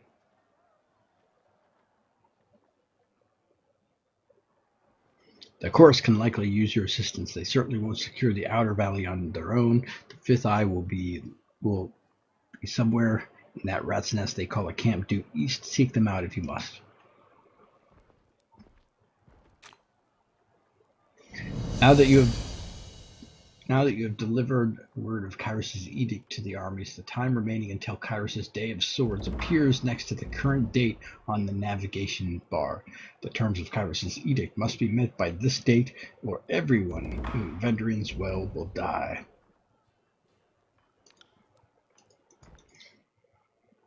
So now we're on the clock.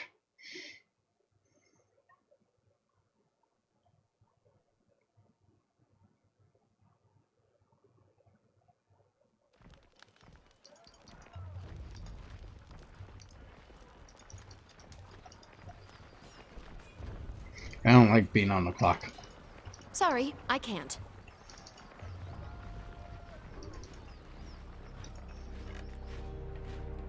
Don't just coddle the impact. Push back with your shield. Take the momentum. I said, eyes on your opponent's waistline. If you spend more than a glance at checking his footwork, you've lost. Fatebinder, welcome to our camp. The disfavored officer nods at your approach. A shame you are here to solve another disagreement between what should be allies. Do I trust you will once again judge in favor of the hardest working, the most courageous?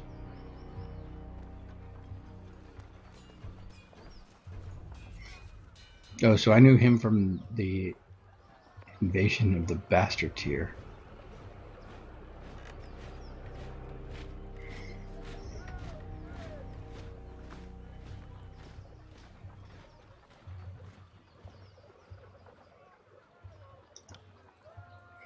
I have brigades amassing along the Placid, Echo Call, and Little Tooth crossings. The Vendrian Guard may be able to hold one bridge, but they cannot hold against a concerted three-pronged attack.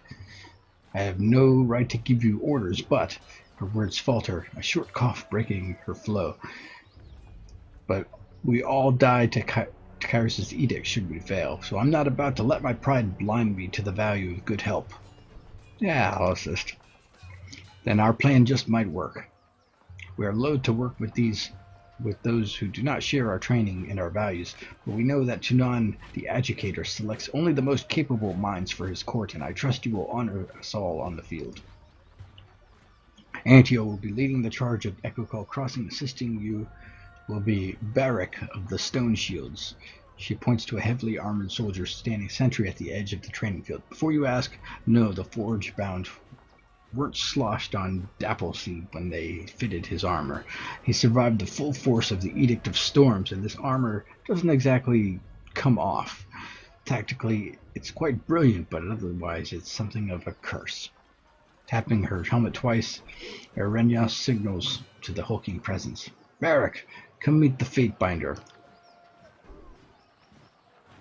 A soldier that steps up to you better resembles an amalgamation of rusted blades and mismatched pieces of armor fused into a vaguely human shape. A race of sweat, feces, and whatever oil treatment keeps him flexible. Ew. Fatebinder, the Iron Marshal has tasked me with keeping you alive, and I have no intention of disappointing her. That should be enough assurance for anyone.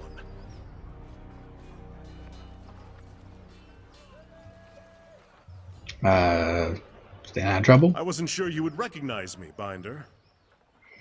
A familiar voice emerges from the unfamiliar wall of walking iron. For a moment, you can recall the features of Beric of the Stone Shields when he wore the traditional disfavored uniform during the Stalwart campaign, though he looks much changed.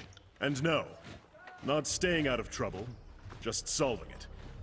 I take it you're with us for Echo Call? Beric wraps his gauntlet against the twisted bands of iron that form his breastplate. Beric, is that you under there? I had no idea you were in Vendrian's well. Fatebinder, do you know this walking anchor? Do you two know each No. other? Oh, that is to say, yes. I'm already as familiar with this ironclad halfwit as I care to be. We don't have time to trade jabs today, Verse. After the siege, you can throw as many tantrums as you please. I suggest that we remain focused on the mission. No Well. offense to the mission, but seeing you looking like a garbage heap and reeking of a mass grave is more amusing by far. Did you forget how to don your armor, or did Grave and Ash leave you out in the rain?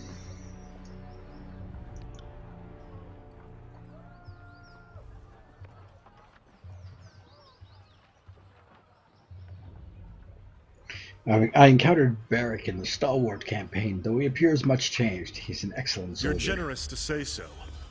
I'm afraid I left the better part of myself on the killing fields of Stalwart.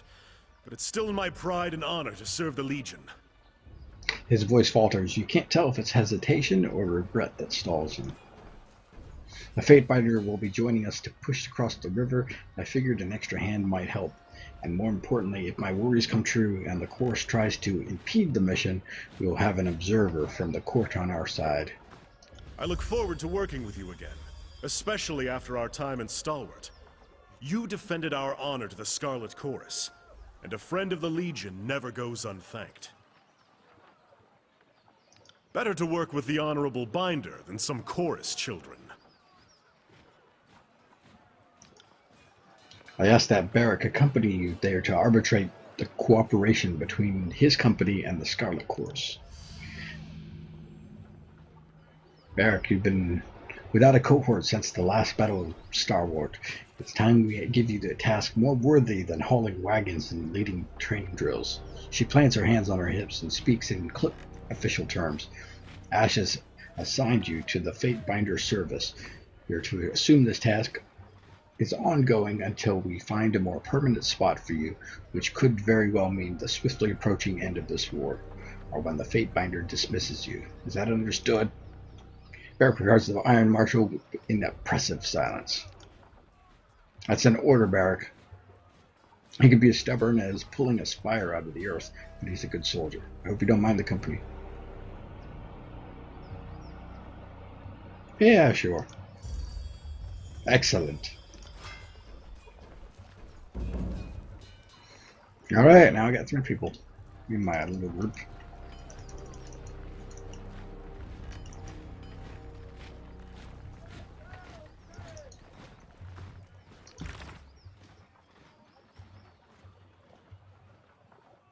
Alright, so I guess I need to go to Echo Crawl, so we'll take a look at that place before we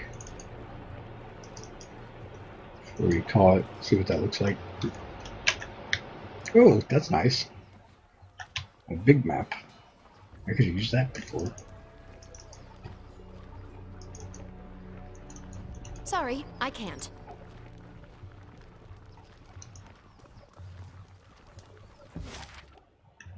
Wait, let me save first. Since everything takes time, if I'm doing something that's going to be wasteful.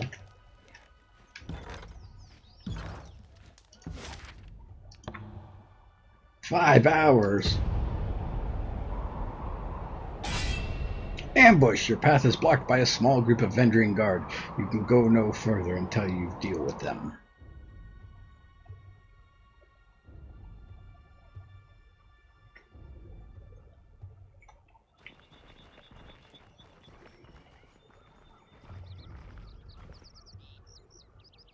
That's far enough, Fatebinder. A woman's voice booms from atop a nearby outcropping. Flashes of aquamarine body paint peek out from under her loose-fitting traveler's garb, and her outfit is festooned in braids and knots of sailor's line. Flanked on either side by warriors dressed in Vendrian Guard regalia, the woman leans on an elaborate bladed staff pulsing with arcane energy. A swath of blue fabric rests drapes over her arm. The blue flag is a symbol of diplomacy. Diplomacy? In accordance with ancient customs north and south, I offer and request a delay of blade. There are matters we must discuss without fear of reprisal.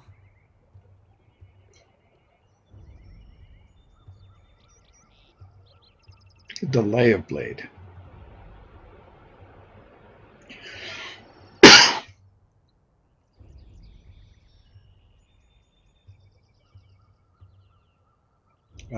Okay. She was calling for a truce. As is our custom, we are ready to kill to defend our lands, but we kill only in fair battle. We don't slay our prisoners. We know this isn't Kairos's way, but we must have hope. A few of my kin have gone missing, and though they may have perished, I have to inquire on the off chance they still live. If Captain Tarkus Deimos still lives, we would negotiate for his release. I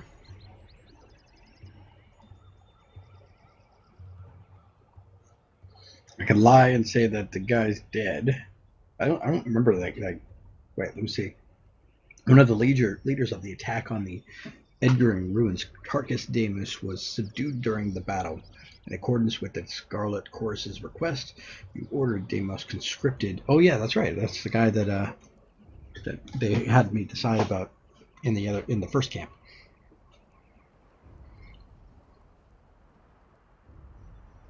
So I could tell her the truth that I made him join the army, and she will gain some fear of me.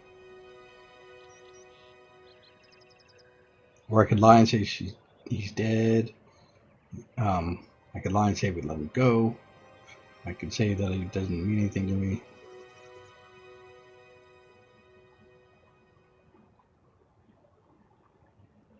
I'm just going to tell her the truth. See what happens. Then if we see him again, it will have to be as enemies. She looks to the warriors at either side of her, shaking her If head. I may make one more inquiry. What of Palox Tyrell? Did he survive? Though you rarely have the luxury of matching names to the countless tearsmen you have encountered, you are reasonably certain she's asking about the Vendrian Guard warrior that took Drastus hostage at the Edgaring ruins. He did not survive. I like that it tells you that, because my memory, I don't know if I remember half of this stuff. Yeah, I'm telling him she's dead.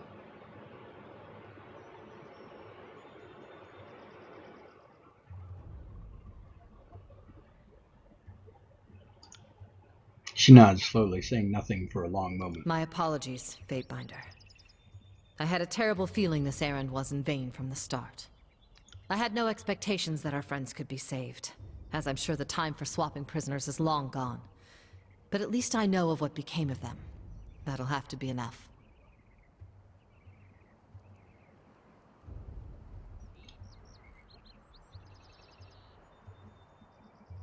Wait, I have some questions for you. We shouldn't be socializing with Oathbreakers. I will entertain them as best I can. After all, understanding is the only hope we have. What is it you wish to know? Why do you resist Kairos? I grew up without my knee bent to Kairos, and if I'm going to bow to someone, let it be another Tearsman. We've ruled ourselves just fine for centuries, so we'll give our lives so that our sons and daughters might rule themselves. You were beset with constant battle. You make conflict sound like a bad thing. Yes, the younger realms saw frequent battles, but it was never this wholesale slaughter like we've seen of late. No Tearsman ever cast an edict on the soil, or forced prisoners to kill each other, or butchered beastmen tribes. Hey now. There's freedom, then there's trusting idiots with power. Give a man 1,000,000 marauders, he'll lose sleep worrying over his neighbor's 1,000. I prefer my realms ruled by the braver sex. For centuries, we've left the lands to the women and the seas to the men. And we did plenty fine until Kairos came around. Oh, we don't. Those who believed Kairos could be stopped all died years ago, in the first wave of fighting. It's not about the hope of victory. It's about the hope of inspiring others. It is very likely we will fall here in Vendrian's Well. But perhaps others will arise elsewhere. I doubt life is any better sworn to some mad Archon. I'd rather stand with my fellow Tearsmen. Or, I suppose, stand immediately behind them in the event of an attack. At that remark, the soldiers flanking her exchanged shocked looks. Ebb turns her focus to her compatriots. Yeah, you heard me. Way things were years back, you'd all be calling me a water witch and conspiring to sell me out to the nearest sage. Just because I'm helping you stop Kairos doesn't mean I've forgotten the hospitality of ages past. And people wonder why the Tearsmen could never unite in time to fight back. It's refreshing to see that some things never change. How'd you and your friends overthrow the garrison? I would joke that the voices of Nerat left the gate unlatched, but dozens of warriors lost their lives taking the Citadel. There was no secret to it. We simply attacked with speed and certainty at a time when the Archons were elsewhere in the tiers. The Scarlet Chorus had a rout, and what few disfavored soldiers were present made an impressive showing. But they were surrounded and overwhelmed once the chorus fled. Listen to you, thinking just like the Overlord wants you to think. There always has to be a person in charge, or things don't make sense. Well, we don't answer to anyone. We are each of us sons and daughters of the Tiers, and take this task upon ourselves freely. But Captain Tarkus Ari, former Falksman of Queen Vendrian Alanta, is the voice we trust when we seek unanimity. Would be interesting if they do like an expansion where you can fight as a Tearsman or Tearswoman. That'd be pretty cool.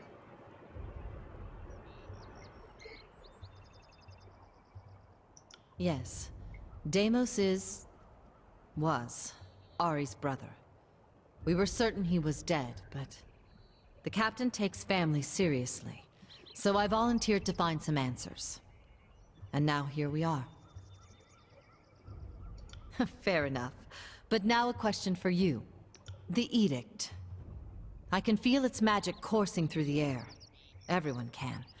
But those of us enlightened to the currents of magic feel it most. The wording of the Edict. What was it? Yeah, I'm not going to tell her that.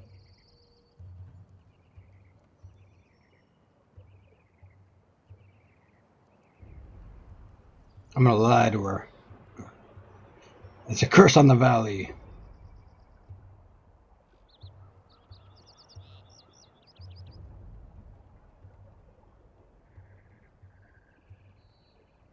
Yeah. 2 armies aren't enough. Kairos needs an edict to weaken us too? We must have the Overlord terrified. Well, if that is our fate, so be it. Seems no worse than fire bubbling up from the soil. Thank you for letting me know. I've another question for you, if you will entertain it. Are we really standing here and chatting with Oathbreakers? It's hard to watch. Like cuddling a goat you're going to kill for dinner. Goat cuddling. No, we're done. A shame. But if you have no heart for discourse, I will take no more of your time. In accordance to our ancient customs north and south, let us conclude this truce in peaceful accord. May peace find you soon, Fatebinder.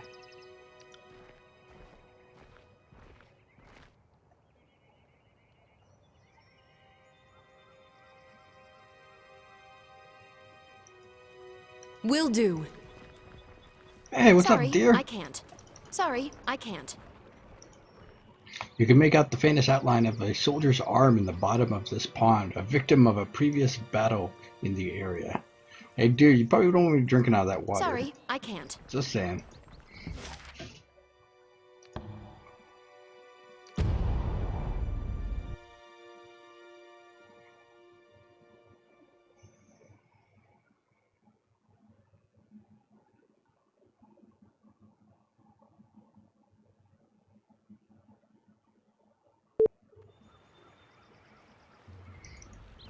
Yeah, I guess I could level him up. Let's see what kind of leveling stuff he has.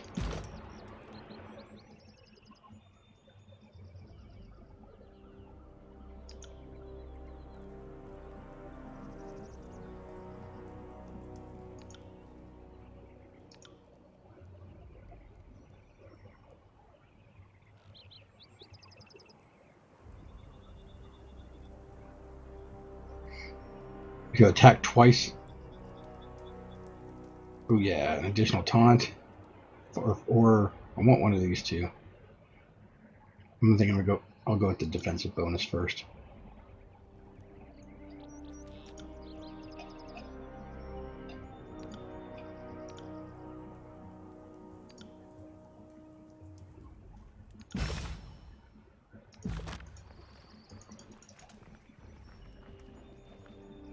No can do. All right, well that's oh, it looks like he still has. Oh, okay. Well, I'll do that some other time. Anyway, that is Tyranny. It seems like a cool game. Very much in the same genre as other CRPGs and the Pillars of Eternity and stuff. But looks cool. I'd like to continue it at some point. I'll probably need to finish Pillars first though, just because well, I own that one. But anyway, thanks for watching, and thanks for letting me play this game, Fames. Even though I didn't ask you beforehand, I'm thanking you after. Anyway, have a good night. I'll see you all next week.